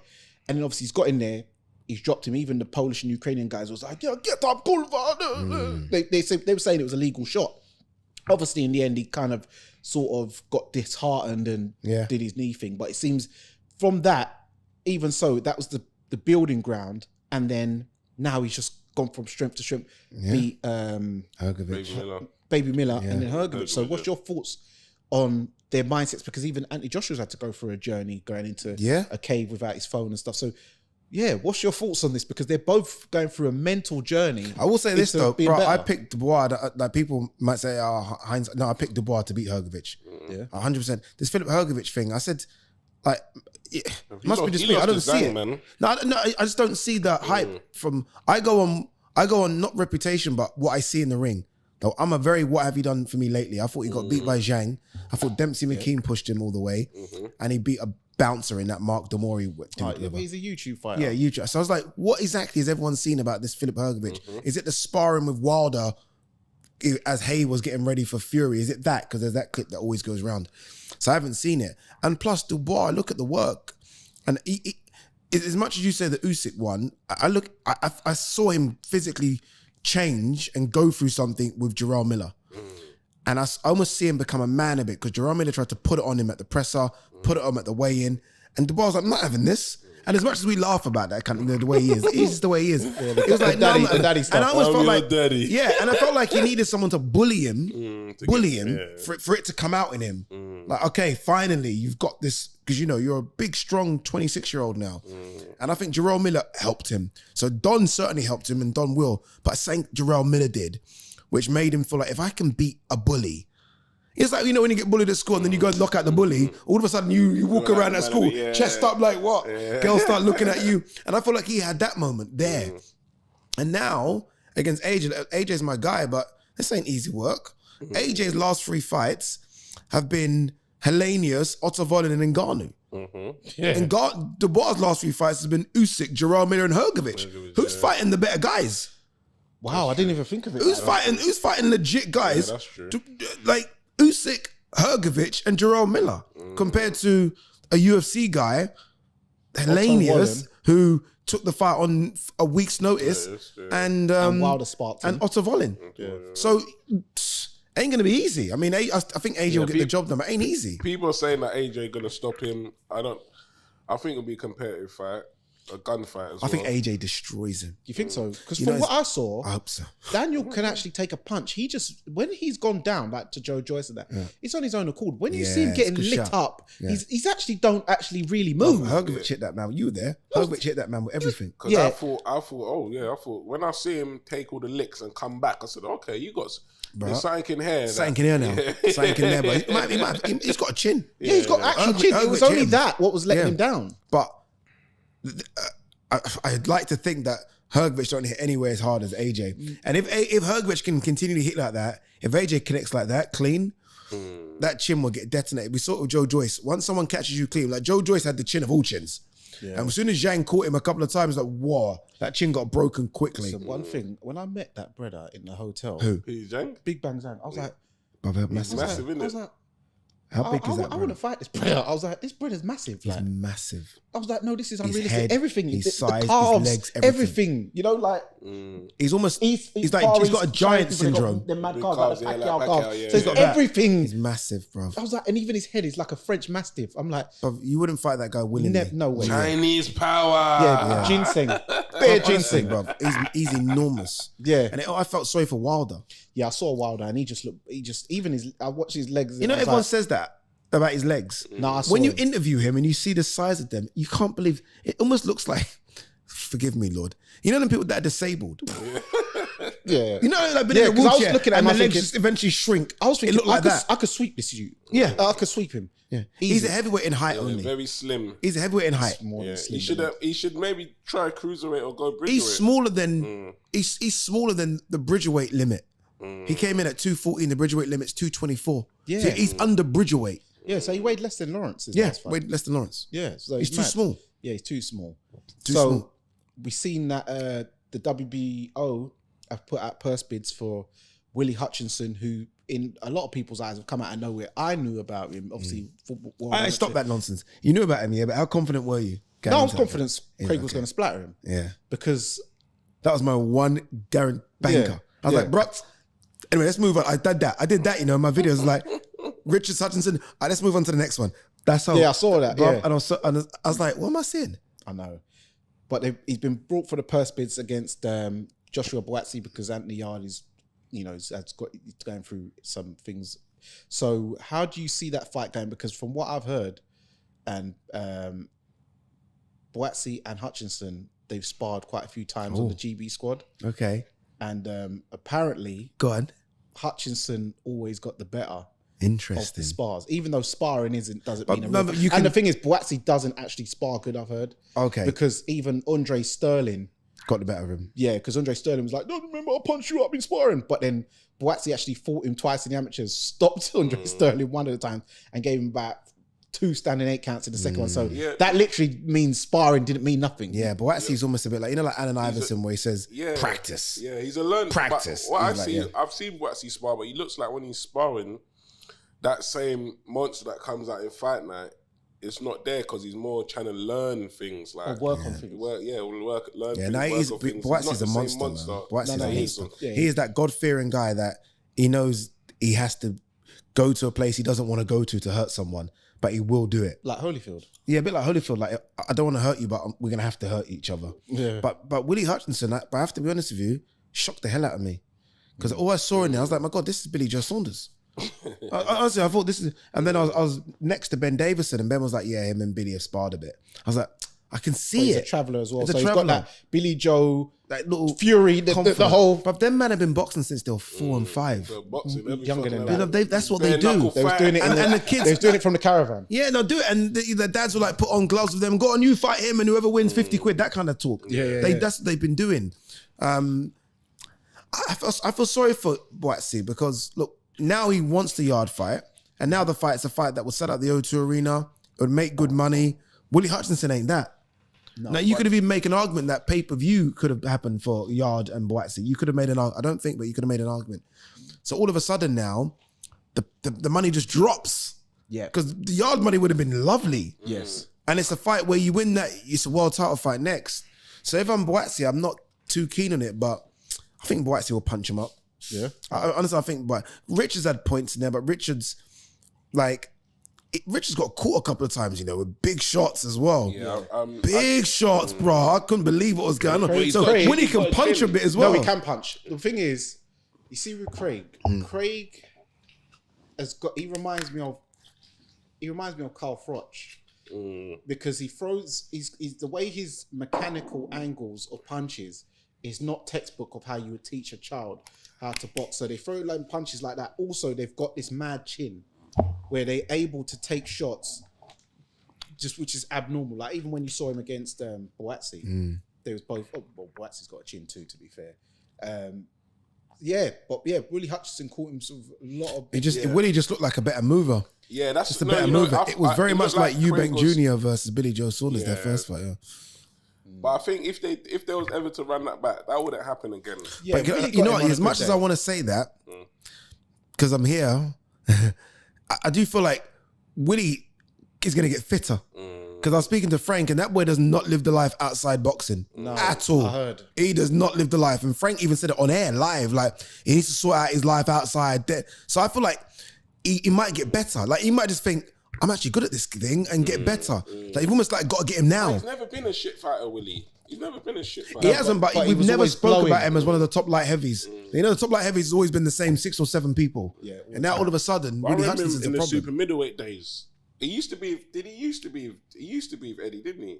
No, always with Frank. Always Frank. Yeah, Frank took. He's never fought in an Eddie show. Never. No. Always. Willie the Hutch train. Nah, he was called Braveheart at first. Yeah. He's from Scotland, isn't it? So then moving on to talking about light heavy. Sorry. So we're gonna get this rescheduled finally. Dimitri Bivol, Artur Beterbiev. You know Bivol's my dude. Bivol. You got the memorabilia. Bro, that's the best piece of memorabilia ever. Bivol, your guy, yeah? Bivol's my guy. He gave me the jacket after the Canelo fight. Yeah, off his back. Took it off his back and gave it to me. Yeah. And it's like, so I've got it. It's being framed as we speak to go into my house. But I love Bivol.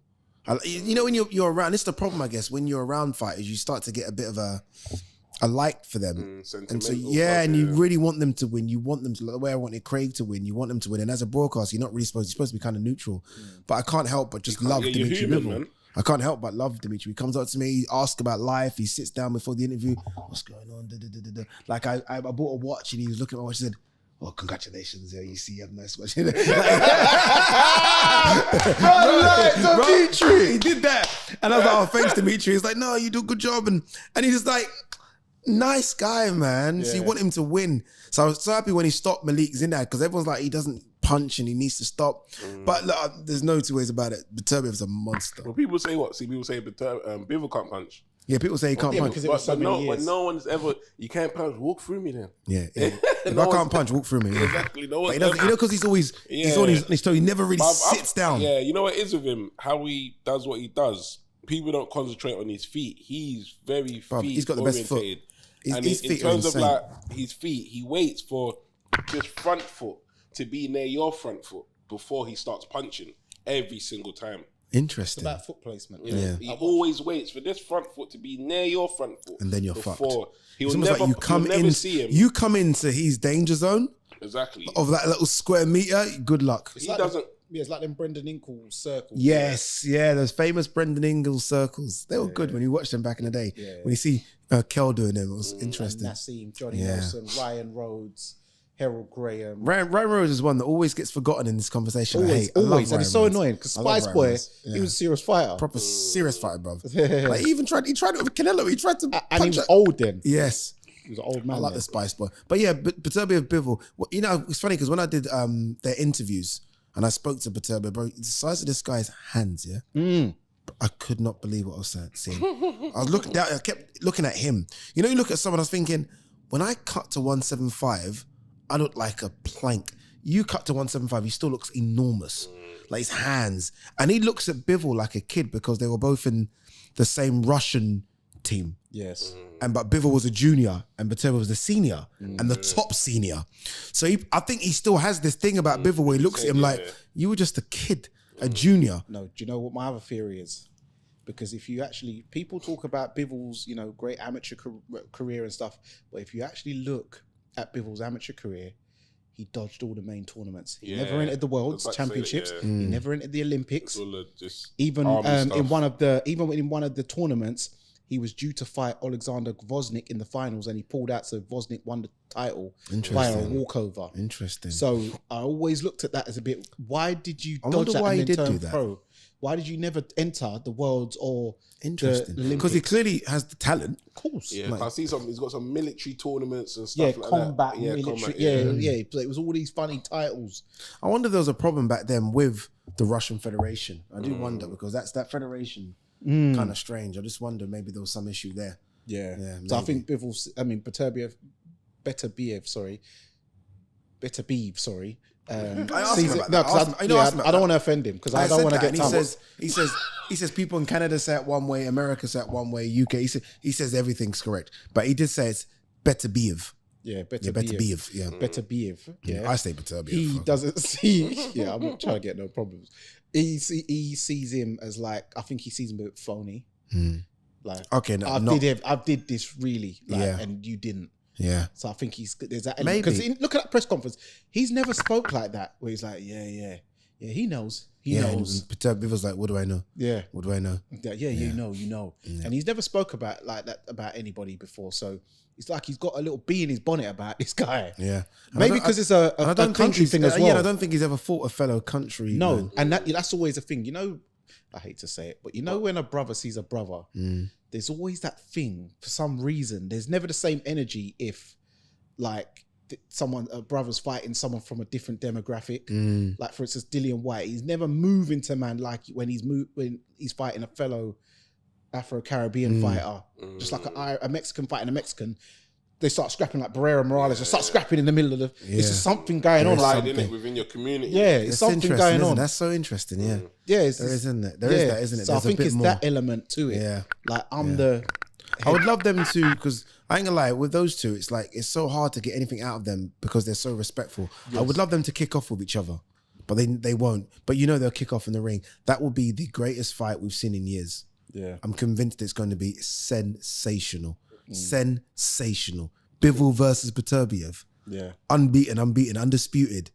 Brother. I can't wait. Brother. It was a shame that didn't happen on the 5 versus 5. In a way, I'm happy it didn't, because I think 5 versus 5. Overlooked. Yes, it got overlooked and I hated it. Everyone was talking about 5 versus 5. Yeah, and I realized why it was getting overlooked. In the end, I found out it's because DAZN didn't have the worldwide rights to Bivol Beterbiev because it was an ESPN top rank thing.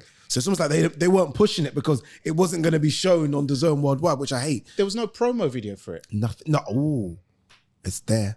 Yeah, but they didn't release it. Yeah, they didn't release it. They only released it like a few weeks out, and obviously a few weeks out, he got injured. Brother. It's a madness. Brother. Is it crazy? Yeah. Brother. Is it better than Usyk Fury? Yeah, that's not even the best one for me. What was the best one? The poster alone, that looked mad. Yeah, the Game of Thrones look. Yeah, that was a mad thing. When it was like, yeah, Game of Thrones thing. Yeah, that looked scary. Yeah, I think the best one was the 5 versus 5 was the best one. Yeah, that snatch kind of that was lock, serious. stock and barrel that thing. Was serious. And Fury and Ngannou. The others I wasn't too. Yeah, because I like Frank and because Frank's that guy, isn't he? Frank's the Rhodes. Frank is actually from the Rhodes. Rhodes. He got shot in the head. He's from the Rhodes. But he's remember he's cousins with Lenny McLean. He's all that. Frank's he all is. He was. Remember he was doing Fruit Machines, and we know Fruit Machines was the road thing back then with the Richardsons craze. Like he was on it. Like so, yeah, man, like shoulders. Love it. He was. I love it. I like even sitting down and interviewing Frank now. I love it, man. Yeah, I love I know Frank's. Everyone says he's dodgy and all that. I don't, but just sitting down and talking to him, I love. You're Arsenal fan. Liverpool. Oh, Liverpool. Yeah, he's Arsenal. No, you are. Know that. What he's Arsenal in it, Frank. But Frank sitting down with him, the way he respects you. All right, add my son. Yeah, he's old school, isn't he? Proper old school. Proper old school. Yeah, proper. Yeah, I rate him. Yeah. So, what advice would you give also to guys people anyway, aspiring people on YouTube, or people trying to get into the presenting world, but mainly like YouTube, you know, for instance, like us, we're a small channel right now, trying to build, we are. Small channel. Look at your setup here, small channel. Yeah, we're up and coming. Listen, By the way, guys, they got like 3 cameras. And they got like all these lights, Rode mics. We're up and coming. We need, Roadcaster Pro. yeah, we're up and coming, but you know, we're a relatively small channel. So what advice would you give people like us and other aspiring channels? You know, the only advice I can give is one that through my own journey. And my own journey, the start was be consistent. Like even think about this, like the YouTube in terms of monetary is obviously the lowest thing I do, but I still do a video every single day. Regardless of how busy I am, where I am, I will still get up. It's a routine now. I get up, I go gym, I come back, I do a video, I then jump in the shower as the video is uploading and then cook my... So I've got into this routine of always do a video. Because as a broadcaster, you know, they say like you get better at something when you do it 10,000 hours. Yes. So if you want to be a broadcaster, start a YouTube channel and let this be your viewing thing. Because you never know who's watching, number one. And you get better and you're able to make mistakes and allowed to make mistakes because it's your own YouTube channel. You don't worry about it being perfect because it's your YouTube channel. So for me, number one, start a YouTube channel. Like, forget the route of doing journalism degree and all that kind of stuff, because that route creates 100 of the same people. Yes. It's like plug and play. It's like the people that read Sky News. They're all the same. You can close your eyes and it all sound the same. A YouTube channel, you become your own person. Like, we all sound different. We're all YouTubers. Yeah. So you can be your own person. But you've got to be consistent. The amount of people that reached out and said, Ade, I want to do a YouTube channel, and I've helped them. And they'll do one video and it gets like 20 views, and then the next one will get 1,000. Then they're like, oh my God, I've made it. And then the next one gets 10, they stop. Yeah, because it does get disheartening when you see. Of course it does. You put a good For instance, content. I'll give you an example. We did one with Tunde. That was our biggest viewing one. And then we did a couple after that. And it got like a couple hundred. And I was like, oh my God, it's the hard. pain. It's hard. Yeah. Because you're renting out the It's studio. like, what? They ain't feeling bad no more. So you definitely... It's difficult. That's why my thing, I'm happy you just mentioned that. My thing was I always, and look, your thing's the guests, right? It's good to get guests. Yes. My thing was always, I want it to be about me, because I didn't want to do a big interview. Everyone's like, oh, man, you get AJ on, because obviously the relationship. I was like, if I get AJ on, I know it's going to get 100,000 views, but then the next day when it's just me, it's going to get 10 views. So I thought, you know what, we're going to bring it up naturally with just me. So you're tuning in now for Ade. Yes. If I give you AJ as a bonus, you'll be like, what? AJ's on the channel. But you're really just tuning in for Ade in the green chair. And because I didn't want to rely on the guest. Because I even look at, for IFL TV is a good example. They have to get Tony Bellew, Eddie Hearn, AJ. If they don't get those guys then the numbers won't be as big. Well, now you see Boxing King Media. Boxing King Media is going in. You know what I mean? But don't remember, IFL's still the godfather of it all. Yeah. For UK. For UK, Obviously, Ellie Setback is like the... And look at Ellie Setback though. Look at the numbers. Yeah. Man's getting like a couple of hundred. Yeah, I see he's the mad drop off, because that's why I see him proper bred in Brona when he was walking back to change. I hated room. it. I was like, that was embarrassing. Oh yeah, you look good, champ. I was like, oh, stick riding stuff, innit?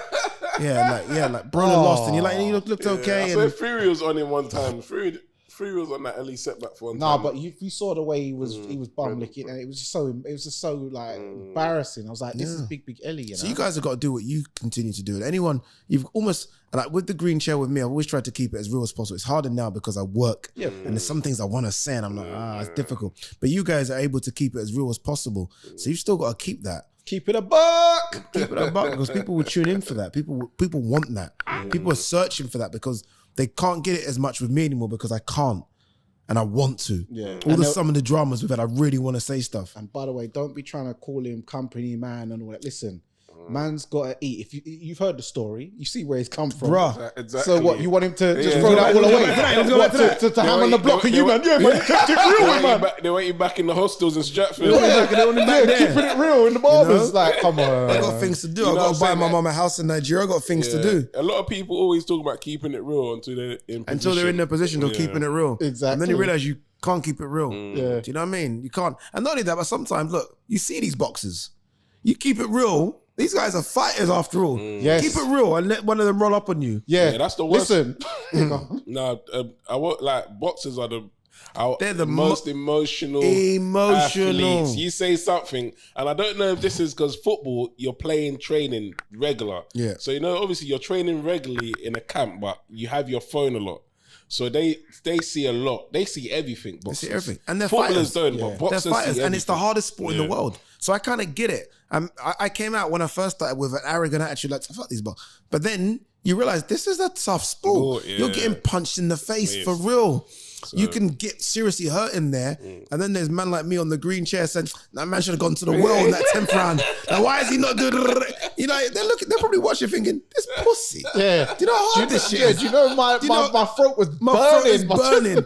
The guy's punching me and I can't breathe, and you're saying go dig a deep. So I've learned to respect them a bit more. So that's why I maybe don't go as harsh as I used to, because it's tough out there. Yeah, and you do see them at shows. I remember even at Crystal Palace, one fighter, he half tried to G-check, but what fighter? I'm not gonna name him. I'll tell you after. Yeah, he half tried to G-check, so it's real out there. But real, me, bro. obviously, I'm just me in it. I say what I say. I don't. And the thing is, because I'm an ex-fighter, I don't start doing all that. Oh, you're a bum. But I said, and it was something wasn't even to do with like boxing. It was something they said in an interview. Funny enough. Okay. But then obviously we were shaking hands, smiling or whatever. But this person is actually a bit of a road brother, as you know what I'm talking about. Yeah. So, I don't. I'll tell you after. No, he was at the show, innit? Yeah, he was there. So and he pointed and said, "That's the brother." So yeah. No, it's not even that. It's not even that brother. Not that brother. Nah. Oh, okay. Nah, this is a different one. Okay. Yeah, it's an actual fighter. Right. Oh, okay. Well, that one was a fighter. It was a fighter. He was a fighter. Yeah, okay. But no. Okay, interesting. Yeah, I had a few spats. You mean active fighter? Yeah, active fighter. I had a couple spats in Selhurst. Imagine my home ground. You, boy. Yeah. No. One we moved to them. Okay. The second one he wanted to move to me. Oh, sorry. You're talking about this weekend. Yeah. That's when. Oh, okay. I'm sorry. Yeah. So I thought you was talking about Crystal Palace National Stadium. Sorry. So No. Yeah. So it's real, man. You got to show some respect to these guys, and they're doing what they're doing. Because but they are very emotional. Yeah, boxers. And what they've got to understand is like the ones that I do critique, I'm only critiquing them because I know they're good. Like, I'm not talking about the shit boxers. I'm talking about the ones that I feel like there is more. Established. Established. I can see more. I've seen more. So you can do more. I know. So I think Boatsi got a bit upset because I said something. I can't remember what I said about Boatsi. I can't remember. I'm a big Boatsi fan. But I know, like, I think maybe because I said, like, I expected Boatsi to be further afield in terms of having fought for a world title because everyone in and around him's done it. And I think he got upset. But I'm only saying that about Boatsi because I think he can. Yeah. If I didn't think he couldn't, I'd like, I think Boatsi can fight for a world title because I think he's that good and strong and just, so I think he wasn't happy. I remember he pulled me up on it when I was doing the face-off for Richards Boatsi. He said, even Ade says something about me. And I was like, oh. I remember that. Yeah, I was like, shit. Yeah, so I'm with you, brother. You're African. I'm with you on this one. You see you, man. See what we stay together. No, but it's true. I keep it Caribbean. Yeah, so you gotta do that sometimes. it's all sporting and love. Yeah. So yeah, we're gonna move into. Do you have any more? No, basically I just wanted to ask you, like, what are some of your most memorable athletes or personalities you've interviewed and why? Memorable. You know, I think interviewing Golovkin was a big one. There's not many bigger fans of Golovkin than me. So when I had to interview him for Golovkin Canelo 3, and obviously I know he's past his best by then, but just watching that man wreck people as he was coming up. And America never even really got to see the best of him because he was actually 34 when he even landed in America. So he's already really probably past his prime. But just this interview Golovkin, that's when I remember thinking, we've arrived. Like we've arrived like in Vegas, sitting down, all the cameras are on you, like Ade, 5, 4. I'm like, Gennady Golovkin. And I was like, this is insane. So Golovkin was an incredible one. I think sitting down with Canelo, incredible. I've been so, bruv, this journey crazy. Like it's, but even Turkey Al Sheikh, that was a big one because that one was the day of Joshua Ngannou presser. So DAZN kind of give me my list of, okay, Ade, like these are the interviews you're going to do for us today, blah, blah, blah, blah, blah. And basically they give you a list of what I'm going to do. So I remember I've done all my lists. I'm like, oh, it's a long day today. I had to do a lot of face-offs. I had to do Eddie interview, Frank interview, AJ interview, Ngannou interview, blah, blah, blah. It was about 15 things. And I've already gone to my agent and said, nah, they're taking the piss. Because what the Zone had me on like a daily rate.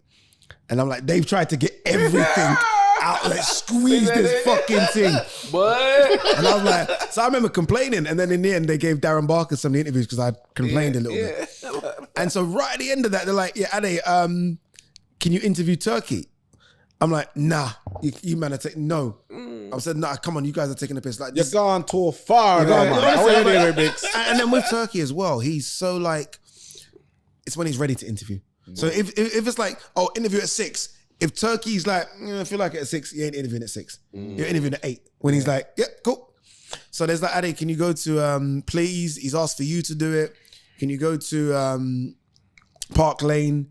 He's in the hotel, blah, blah, blah. So I get there and they're like, yeah, if he says this, say that. Like, stand up, like, be quite respectful. And I remember I'm waiting in the floor 7. And I'm seeing so many people go in and out of rooms. So I must have said to the guy, Turkey's guy, like, brother, like, you got the whole floor? This is mad. He said, no, brother, we have the whole hotel. Flex. I was like, that's the biggest flex ever. And the way he said it looks at me like, the floor? Brother, we have the whole hotel. Like, what floor? You know what's going on? And I was like, raw. So when I did the interview with Turkey, it was nice because, you know, language a little bit of a barrier, but his English is good enough. It was good. So that was a big one. But I've done everyone now. I feel like there isn't anyone. Conor McGregor, everyone. Floyd and Mike are the two that I really want to do. Floyd Mayweather and Mike Tyson. But if you do Floyd, you got to try and get him out of these pre-written answers because you know he winds me up. He goes the other way. Yeah, Muhammad Ali's the greatest. You know, like but you know, before, Floyd Mayweather, like he just goes another way. But I don't know if that's that or that's brain down. I have no idea what that is. No, I think what it is. I hate to say it, but a lot of these journalists and YouTube channel, they all ask generic questions. This is why I have to rate. Do you know who I need to interview someone like Floyd? October Red. Because he can't skirt out of it. The way, because she's going in a whole different direction. She ain't playing. Yeah, she's on something else. So it's because a lot of, even when I watch Big Up October Red. So even when I watch a lot of channels interviewing fighters from Fight Week, you can see the fighters are getting so bored. Same question. That's why they ask. They look. I see them looking at the train like, "Get me out of here!" Like I've answered this fight like 10 times. Even Eddie's answered. You see, they need water. It's just there's nothing stimulating their minds. So it's boring. And that's I'm so happy you shouted out October Red there because shit. Like I've tried. Like it's funny because in this thing, someone asked me in Saudi Arabia the other day, "What's your thing?" And I said, "Oh, my thing's to get people through." And I feel like I've not helped her enough to come through, like if that makes sense. Because there's other people that have like done stuff with bass and others and whatever. G-Man twice. G-Man, Travis and KG. Others like, and October's the one because as a black female, bro, she is behind the 8 ball trying to get into this industry. But you know what it is with that? It's all about timing. And God's timing is the best timing. So you saying that, she's already making waves doing what she's doing. So when you do what you need to do, just need to help her. And Base the Kid as well. He's good with his questions as well, which I think would be good for someone. But yeah, if you do Floyd, which I imagine you will do at some point, you've got to try and steer him off of them generic pre-written answers, man. Yeah, Google me. And not only that, but he clearly asked the people. He clearly asked the people, "What are you going to ask me?" Like his team, what are you going to ask him? Is that 100? I think, and they're so happy to get the interview. I'm going to ask. That's what it is with him. Yeah. So he might even be one way. You know, they say don't meet your heroes type thing. Yeah. It could be that with Floyd. Because I want him. I'd almost want to go for a walk with him because I feel like, you know, away from the lights of a studio, just to bring him out somewhere different. You got to take him back to Grand Rapids. Yeah, there you go. That's what it's there about. You go. Let's go back to Michigan. Go to Michigan. Yeah. You know what I mean? Yeah. But yeah, so I've done everyone, interviewed everyone. So, I don't know. Like, no one stood out to you. Golovkin. You know who's probably the best? Fury.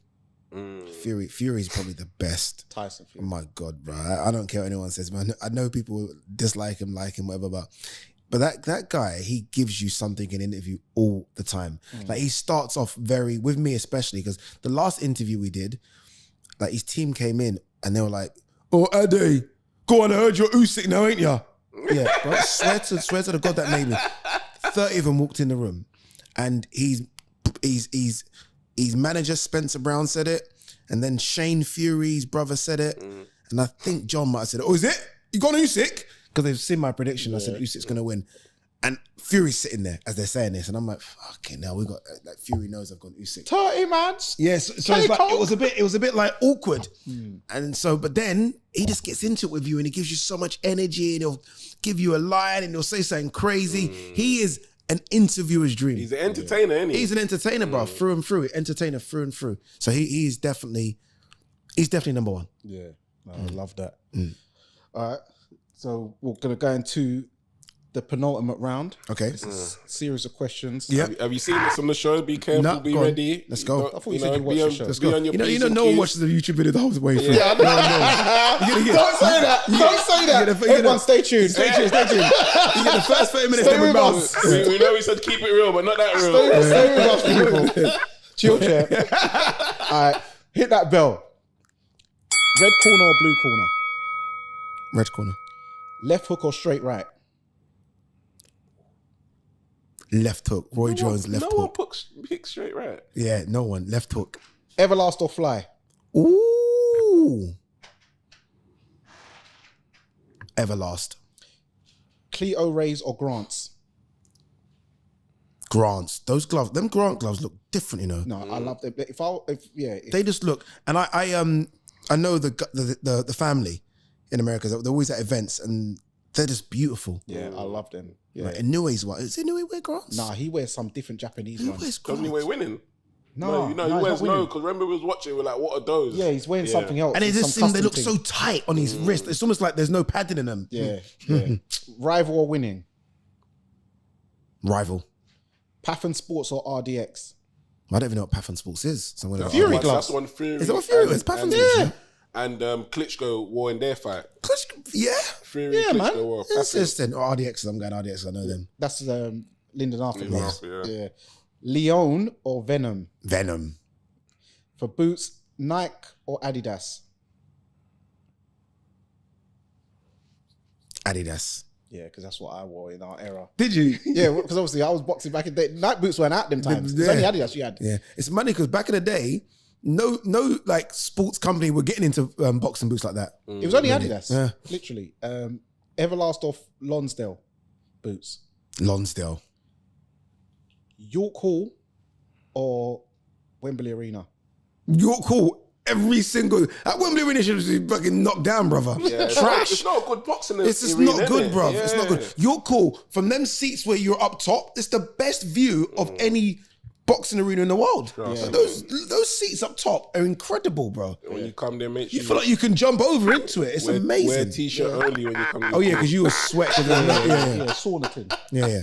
O2 or Copper Box? O2 Copper Box should be knocked down as well. Them colour seats make me they sick. smell I know, they smell mad Basketball. sick. Yeah, it's mad. O2 Arena, when AJ fights at the O2, Yeah, nine beats it. yeah, there's Nine nothing beats like it. it. It's nine beats it.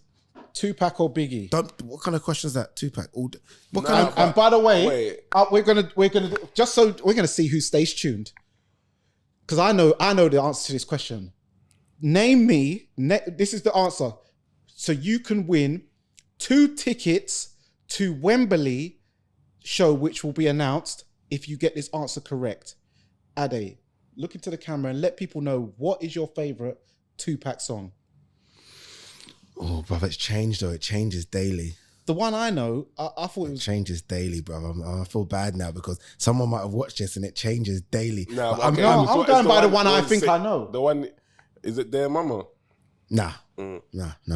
Which one do you know? Which one have you said? The one with the Jamaican woman on it. Oh, Heavy in the Game. Yeah. I love that, you know. Hail Heavy in the Mary. Game, I love. Hail Mary. And now, Nah, you know, it's it's called funny Heavy in because the- it's on the same album, Me Against the World. Yeah. But so the other song I like is actually on that album as well.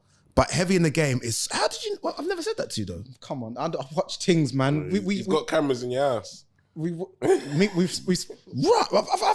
remember said ever it. You saying said that. it on your. You said it on. That's definitely You top said it on. five. You said it. You said. I But saw you know- you say you know it. what's And in plus, that- we spoke about it. Yeah. Because I played it. No, you played it, and I was like, "Oh, you know about that tune?" Because obviously that's like a yard tune of Yeah. hip hop. Yeah, bruv. You know, it's funny because in Saudi, I did that podcast with Napoleon. Yes. Tupac Outlaw member. Outlaws. And I was like, this is crazy. I'm like, how's Napoleon? And he was telling me Tupac stories and everything. I was like, this is crazy. Yeah. I'm the biggest Tupac fan on planet Earth. If there's a bigger one, I need to see. So the answer's heavy in the game, by the way. Heavy So in the game. Someone if you know that. Yeah. All right. Nas or Jay-Z? Nas. Thank you. Nas. All day long. Don't you dare. Tore him on the ether. Yes. Tore him. Drake or Kendrick? What? They not like us. They not like us. They not like us. Nah, I'm Kendrick. You know, I realized, I think there is see that side, I think it's Kendrick, Nas, Tupac, and it is Biggie, Jay-Z, Drake. I think there's the club songs and there's the more when you're depressed, smoking weed, have a drink song. In your car riding. Yeah. I'm a Biggie fan, innit? Nah, Biggie's incredible. Biggie's more talented than Pac. Pac made some more influential tracks. More lyrical content. No. It is. No, Biggie's not really talking. No, too Biggie's much. lyrically better than Tupac. Yes, but the music Tupac has made affects you more. It's more. What's the word I'm looking for? It's this timeless. The English you was talking about. I need to learn. See what I'm saying? Oh, the better vernacular. Yeah, better vernacular. Look at this guy. He used that word twice. He knows that word, you know. Do you know what? I'll tell you a secret. He's got in his dictionary. No, it's not. My vocabulary is unlimited. The reason why is because as a child, my brother, he was like always like academic smart one. And what he used to do, he used to read the dictionary and thesaurus. And then when we'd argue, he would frustrate me with using all these big words. So now I just started reading it. And that's how I started developing my vocabulary. No, it's funny because I had Tupac posts all over my wall. Yeah. My mum used to talking about this is why you have tattoo because of this guy, blah, blah, blah, blah, blah. I was like, mom, it's not this. But then I used to like his gangster stuff. Like, you know, I would hit him up. Then when I got older, and I remember saying this to Napoleon, his guy. When I got older, I was like, I started listening to the other stuff. And I was like, how is this guy saying this at 22, 23? It's weird when you think how young he was. Yeah. Like even he looks older. Yeah. He actually look. But when you look at guys back then, even Martin Luther King, I didn't realize he was in his 30s when he died. He looks like a man like stress, pressure. Yeah, he looks like a man in late 40s. Keep going. So that's what I was gonna say. His music is more relatable. Tupac to people, you know, in certain demographic areas. No, Biggie's is relatable, but Biggie's is relatable, but thing goes deeper. He starts talking about, you know, very deep. He goes deep, man. Yeah. He goes deep. Bryson Tiller or Brent Fayez? Say again? Bryson Tiller or Brent Fayez? Ooh. At the moment, I'm feeling Brent Fayez at the moment. Yeah. Future or French Montana? I was going to say neither, you know, really. Future. Yeah, I'll say Future. Yeah, Future. 50 Cent or P. Diddy? What kind of thing is this? I'm just making sure you're still awake. I'm making sure you're still awake, brother. That's all it is. I'm making sure you're still awake. Bro, 50 Cent is a vicious human being on Instagram. You follow him on Instagram? Yeah, he buries anybody. Yeah. Anyone gets in his way, he destroys you. Anybody can. No, but it's not, people need to start, it's not like, it's more, he's got a lot of backstories with the Diddy one, that he's going so ham in Diddy. Yeah. That's more personal. That's personal. Yeah. Yeah, it's personal. I love 50 Cent. Skeng or Skillibeng? Skillibeng. Massacre or Alkaline? Massacre. Yeah. Vibes Cartel or Movado? Ooh, you're going there, rude boy. Yeah. Vibes. Gali or Vibes Gaza? out now, isn't it? He's coming out any day soon. Beanie Man or Bounty Killer? Look into my eye. Tell me what you see. Can you see my face? Am I your enemy? Give us a better place. Things are really scarce. The only friend I have is this dumb I have. I'm going bouncy all day. I know a lot of people are going to go Beanie. Yeah. But that Look Into My Eye track. Yeah, serious. What? I want to play it on the way home. Yeah. Steph London or Jada Kingdom? Oh, them beefing, innit? Steph London. Shensia or Spice? What, the Ice Spice girl? No, Spice, the one with blue hair. No, I don't know. Yeah, she's not prominent. No. She's not prominent. No. Come on. Right, well, you're gonna go Shensia then. All right, Burna Boy or WizKid? Ooh. This is you know, it's mad that you've done Burna Boy and WizKid, not Davido or WizKid. It's mad that you've done that. Wiz is the original. Burna Boy might be the hot rap, but Wiz is the guy. The reason why I wasn't gonna say Davido is because he's kind of fell off. Like, No way. What's the last big song he did? Never. I don't know that song. Nah, On damn it, Neve. damn How it, does it even yeah. go? It's I'm on Neve. Little boy. That song. It's a big That's song right now, yeah. Is it right now? track. Big track. What, in the last year anyway? Yeah, it's a big track. and Chris Brown jumped in the rear. No, he ain't fell off. That's me. No. I went to his concert, MSG. Yeah, and it was Ram, 2 months ago, rammed. Yeah. Madison Square Garden, 2 months ago. No way, Davy just fell off. How dare you? I'm not as Insult into it that like Niger you. boy like this. Yeah. So it's the Yardie talking. Oh, here we go. Stop your bubble. I had a lot of that when I was in secondary. Bro, that shit started war, you know. That was a serious thing in the 90s. Hey, Yeah, no, Jesus. you guys were configured by the, let me not We're going there. Here we go. Pods just changed. I know it's all changed. Now you want to be African. No, now you're claiming you're African. Listen, Marcus Garvey was always Pan-African. Oh, of course, yeah, of course now. Thames or Tiwa Savage? Thames. I like Thames. A lot, mate. See the posters there. Ali or Tyson? What are we doing? What are we doing? What kind of question is this? It's Muhammad Ali. Oh, bruv, this guy, yeah. It's mad. Like, so, I don't. Muhammad Ali is just the greatest of everything. Yeah. Not even the greatest of everything for me. Yeah. The way he spoke, his delivery, his attitude, his willingness, his power to step up against the authorities trying to send him to war. His comeback, Rumble in the Jungle. Oh, George, you getting tired? This is the wrong place to get tired. Muhammad Ali is just the greatest. He's a madman still. The greatest. Jack Johnson or Joe Lewis? Jack Johnson. Ray Robinson or Ray Leonard for the Sugar Men? You know what? Ray Leonard. I understand historians will say Ray Robinson. Ray Leonard for me. I say Ray Leonard. Show Ray Leonard for me. Because when I see them, the thing is, people say Ray Robinson. I know a lot of them ain't seen him fight because there's not even much footage. People do YouTube, that, don't they? That's what they do. When I've seen Sugar Ray Leonard, so they say Ray Robinson, then they ain't even much footage of him. But Ray Leonard, when you see the moves he's doing, brother, it's a different kind of that era. Well, era. Maybe because he pays big homage to Ray Robinson, and he said he had to go and ask him for but don't say it when you ain't seen it. Yeah, they have to go and ask permission to use agreed. his name and whatever. Yeah. Michael Buffer or Jimmy Lennon Jr.? Buffer. You know what it is, yeah? Even the other day at the 5 versus 5, and you know Buffer's not that guy anymore. Even at the Fury Usyk.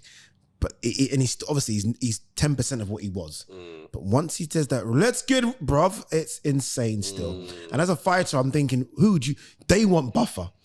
The fighters all want Buffer. They all want Buffer. Jimmy's so good though. No, Jimmy's my guy. Jimmy's insane. I picked Jimmy. And you see at Munguia Canelo, he couldn't say it. So he said, it's prime time. And I was like, oh no. He's not even got the show. He didn't even trademark it. He can't even say it. Yeah. Killed him. Right, now he says, it's time. Mills Lane or Steve Willis? Steve Willis, bro. Come on. The eye. Hundreds. Better Biev or Bivol? Bivol. Sebastian Fundora or Errol Spence? That's a mad height difference. It's crazy. You know what, yeah. I think Fundora could get him, you know.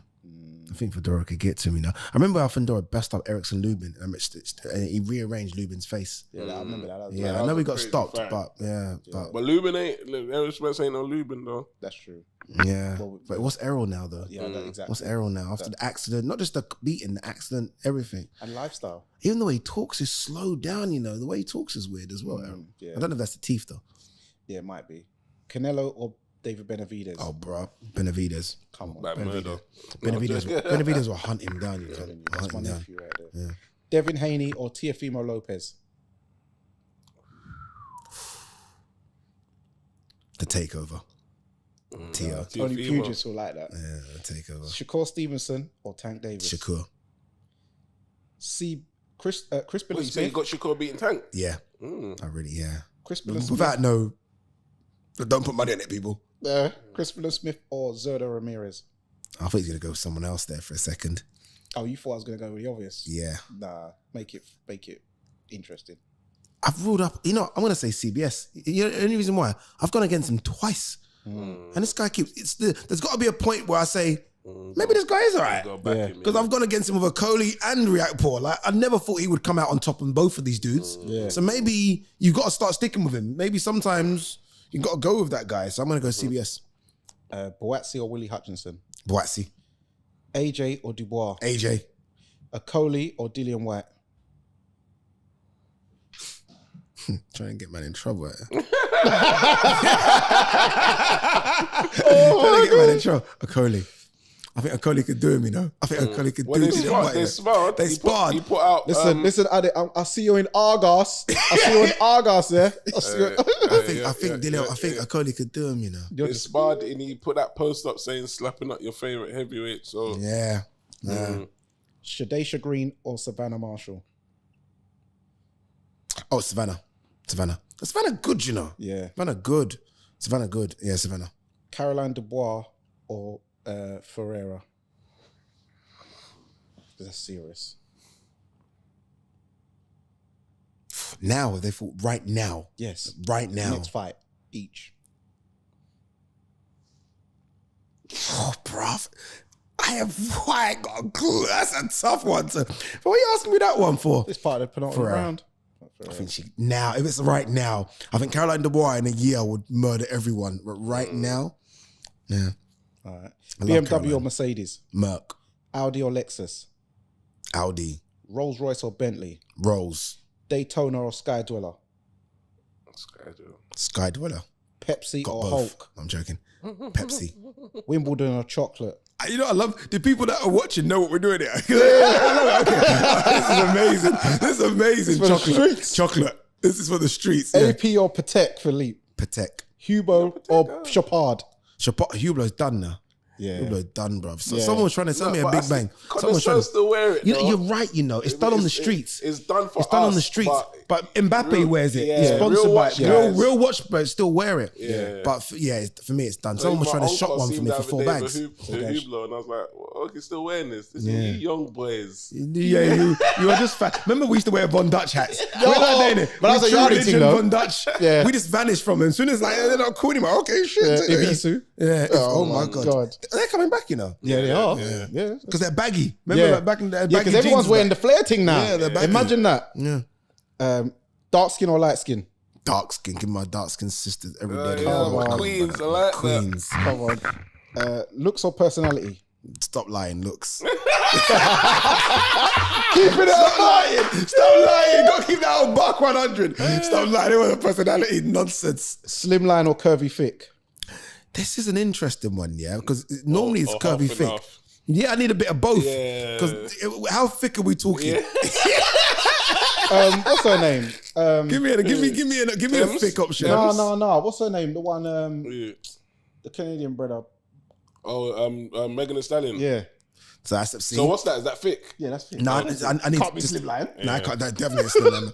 I need a little slimmer than that. I'm starting to see them kind of model chicks now. I'm starting to see them, bro. Okay. Man are in them circles now. You know what I mean? Them Richard Reactor chicks. Yeah. Okay, so example. See, like Maya Jammer's slimmer than Megan Thee Stallion. Yeah. See, give me that shape. Yeah. Yeah. So Stormzy, don't. Yeah, Stormzy, I like you. All right, natural or surgery? Natural all day long. I'm done with this fucking BBL. It makes me So he's sick. talking like he's run through. It makes me sick. Yeah. Because it's just getting stupid. No, now. there's getting definitely an epidemic on There's an BBLs. epidemic. Yeah. There's an epidemic. Come They're on. doing everything. They're doing the teeth. They're doing the bread. Everything. the Like, lip what's thing going is on? just dumb, The man. lip. Yeah, it's just silly. Like all we had back in the day was weave. So we had to deal with weave, and now it's literally everything. Yeah. Come on, man. Fake calves, everything. Everything. People doing fake calves. Yeah, man, them doing fake calves, fake abs. I might have to jump on the fake casting. Garage or house? Garage. I grew up when it was DJ EZ. I grew up the garage. Yeah. Drum and bass or jungle? Ooh.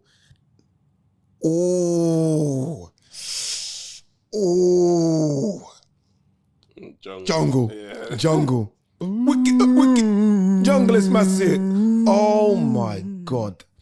Come on, that's a big tune. If there's a rave and I'll go now. Yeah. If someone says there's a rave and they play, right now. They say, listen, I'm there right now. Yeah. R&B or hip hop? See, the answer is hip hop, yeah. But 90s R&B was beautiful. Yeah, that's what I'm talking about. Nothing like it. That's what I'm talking about. Beautiful. Yeah. But I'm a hip hop head, but That's a 50-50 one for me.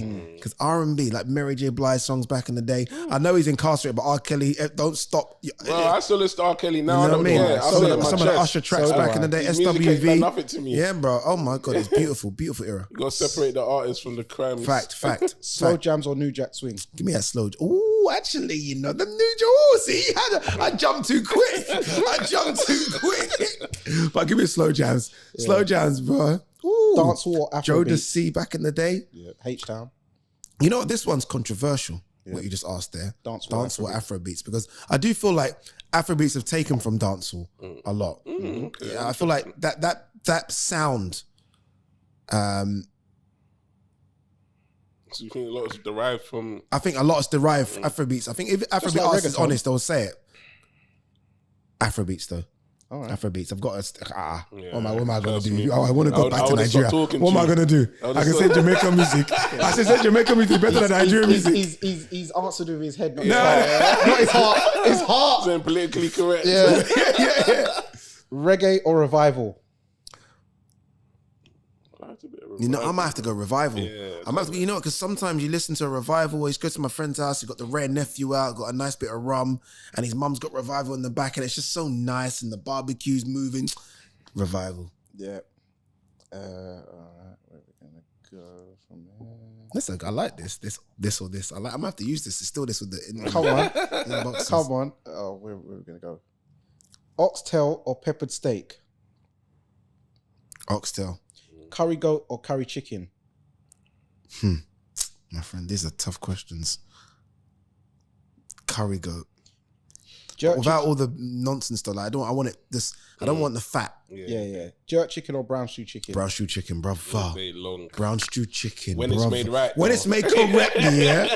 Brown stew chicken with a fried dumpling, with a nice fried dumpling. Oh my See, that was Lord, my meal in school. It was a £1 dumpling, and you get a bit of brown stew chicken. brother. Yeah, that was my I used meal. to get the dumpling with curry goat sauce in a container. I used to get when Yeah, I used to that go to brother. the playground. I used to go, Brother, that coming meal up. there, yeah. yeah. I've got a few shops. That I know do it right. Yeah. Hardo bread or agege bread? Let's asking proper African versus West Indian questions here. Agege bread. I actually will go with that as well. Yeah. I'm not even gonna lie. Sometimes hardo bread, sometimes it's almost a bit too much. Like one slice and I'm. Yeah, you The agege bread's a bit softer sometimes. Yeah. Yeah. Beef patty or meat pie? I'm gonna keep her a buck. It's got to be the beef patty. Patty doesn't come close to meat pie. You think the meat pie's better? Every show, you admitted it. Don't try it. He's trying it because I didn't say it. You know the problem is the meat pie is the pastry's too much. Nah, and then you bro, open it up they're and there's giving no you 10% meat. 10% meat. You go there, there's like that meat and there's a big old pastry. So beef patty all day in that one. Rice and peas or jollof? Jollof all day, bro. You know why? And I think someone said this actually. Get said this. You can't eat rice and peas by itself. Do you know what I mean? Like you can't just eat rice and peas. Jollof, you can eat jollof with nothing. But you can eat egg fried rice on its own as well. Yeah. But you can't eat rice and peas. You can't eat rice and peas by itself. Like without no stew, nothing. It needs something. No, you physically can. You can. But your mouth will be so dry, you're going to have a whole bottle of water. So it's for me, jollof rice. All right. I was waiting for that jollof rice question to come. Yeah. Rare nephew or Appletons? Appletons. Sometimes Ray Nephew a bit too strong. That was a 65, 70. What is it? Well, No, 63. 62.5. 62. Yeah, Appleton's Same nice. as this. What's this? Yeah, it's the same as this. Appleton sometimes is a nice 40% for me. 63. 63. Yes. No, but Ray's 63.5. Yeah, Appleton. See, Appleton's like 40. Yeah. Yeah. It's like It's a light work, yeah. Where was it? Fanta or Sprite? Fanta. Palm nut soup or peanut soup? Peanut soup. I do like peanut soup. Yeah, peanut soup, nice. Tilapia or croaker? Tilapia. Ogbono or egusi? Yeah, egusi. Give me that. And just, Pounded yam, eba or amala? Amala. Yeah, who is it? Dan Aziz was bunning me the way I pronounce it. Yeah, amala. Yeah. So what do you say? Pounded jam, eba. You know the thing is, I get every time I go to Nigeria, I always go for Eba, and everyone laughs because it's considered quite a poorer. Yeah, poor me. I like Eba with a I goosey. prefer Eba. That's Yeah, my that's it. Yeah, that's me. But that's what goes with it. That's what goes with it. Yeah, Goes with that's Eba. Yeah. But no, but I go with Eba with Ogbono. Sorry. yeah. Oh, okay. No, I go Eba with Ogbono. egusi. No, Yeah, Eba I And eat with Eba fish goosey. and stew. because I like the You eat Eba? No, I've stopped. Yeah. No, you eat. Yeah, he eats. Yeah, he eats. He's not. I'm Pan-African, man. Caribbeans that I'm Pan-African, man. Oh, you're African, yeah? I'm Pan-African. I'm Pan-African. I've taken a couple Caribbeans. Marcus Garvey. I've taken a couple Caribbeans stay at 5 and they don't eat. They'll say they're not eating. Nah, that's not good shit. Oh yeah, I know your name. He's naming Craig Richards. Get that But thing. my That food make your go-to heart is strong. Amala though. I don't. Yeah, Amala's just nice. because it's the healthiest out of the three. Yeah, it's so light as well. So light. Evian or Volvic? Evian. Voss or Fiji? Fiji. Labour, Conservative, Reform, or Liberal Democrat? You know, I've just been born up on Labour. My mum, everything's Labour, you know, like, Labour will help us, they help us, or they help us. But I've realised as you get a bit of money, you start looking at the policies. Conservative might be looking good and for you, Reform know. is looking good for me. There you go, because see? it's all about the nuclear family and marriage tax breaks. See? And we never looked at that kind of stuff. Our parents didn't either. No. They just automatically went Labour. Yes. But now when I start looking at it, I might have to, you know, but right now it still could be I Labour. can't believe I'm thinking of. I can't voting believe I'm for thinking Nigel Conservative. Farage. Is that why you got blue cups there? I thought it was a red cup thing. That's what you're doing. I like that. Come on. All right. PDP or LP or NNPP, so which is the Nigerian government, People's Democratic Party, Labour Party, or New Nigeria People's Party? PDP. PDP, yeah. Okay, cool. With no conviction. DJ no one EZ helps. No one helps Nigeria. or Black Coffee? DJ EZ. Yeah, Yeah, DJ EZ. yeah. Yeah. Lucozade or Wow Hydrate? Lucozade, the original. Remember that original It's not Lucozade? this stuff they're selling now. Nando's or Roosters? Nando's back in the day. Nando's back in the day. Yeah. Pier 1 or LA Lounge? Got more enjoyment and joy out of Pier 1. Okay. Pier 1. Yeah. Man, that's so fun at Pier 1. Back in the day. Is it still even running, Pier 1? I might have to No, go. they closed because there's Eden now, just down there now. Oh, so Pier 1's closed. Yeah, it's Closed, done. Eden Dunham like that. Yeah. Wow. I went Eden on Friday. Oh, Okay. I went there on Friday. Yeah, I thought let's just go there. Yeah. Mad. Yeah, so that's a new thing. To get in was like an airport. Yeah. The security to get in was like, I had to go through some scanning thing. But at least you know you're safe But it's in good, there. yeah, that's what I'd say. You know, Big you're up safe in there. my guys down there, Darren, and a couple of them. I know a couple of Yeah, them. no, it's good, there. man. I reached out and they got me a little table. I enjoyed it. Yep. And then last one, city life or countryside? I think city life will keep me on my toes enough. Like, there's something about the hustle and bustle of London, the fast pace of it, which will make you stay on your toes. I think I'm still too young to say countryside because there's still them M's to be made. Yeah, that's good, man. Yeah. You know what I mean? There you have it. That's the penultimate round. So yes, thank you for coming on. Thanks for having me, bro. Been a up, Ade, pleasure. man. It's Been been fun. fun. I Big enjoyed ups. this. This has been fun, you know. Yeah. I could do this more often, you know. If you need like a I'm first You'll be seat, back. man. You'll be back. Don't worry. Yeah, you'll be back. When I'm you glad get you your came on. more accolades and don't I forget us. have to win more accolades to come back. Yeah. No way. Yes. Yes, I'm Nigerian. Yes. Oh my God. And we shall win some. Yes, in Jesus' exactly. name, we shall Come win on. something. Exactly. So let everybody know where to follow you on social medias for those who might not. Yes, if you follow me on Instagram, it says Ade Oladipo, not Po, Oladipo. Ade, same name on YouTube, Ade Oladipo, and same name on Twitter. So I kept it simple. I changed all those just to make it simple. I used to have different names for all of them. So it's just Ade Oladipo across all social media platforms. Beautiful. And you can find us on Instagram, YouTube at Fight Fan TV Live, on TikTok at Fight Fan TV Live. You can find myself also on Instagram at Danny Glover _EST, and also on Twitter at Danny Glover FFTV. You can find Lex. You can follow me on Instagram. That's the only social media I have. Good. At LexOBem. And yeah, feel free to message me anytime. And please make sure that you like and subscribe to the YouTube channel Fight Fan TV Live. Shout out to the sponsor, Treasure Boxing Club, Ashley Fearfane. Pick up Ashley Fearfane. And there you have it. It's another episode of The Neutral Corner. It's Danny Glover. It's Big Lex. And today we've been joined by our special guest, Ade Oladipo. And remember, guys, persistence beats resistance. You know where it is. Haha. Let everyone do your outro. Yeah, I can't beat that. That's a good outro. You're the one you always do on your show. Yeah. Oh, wait. What do I do on my show? Peace and love, man. Oh, yes. You watch this more than I do. Here's my show. All right, guys, peace and love.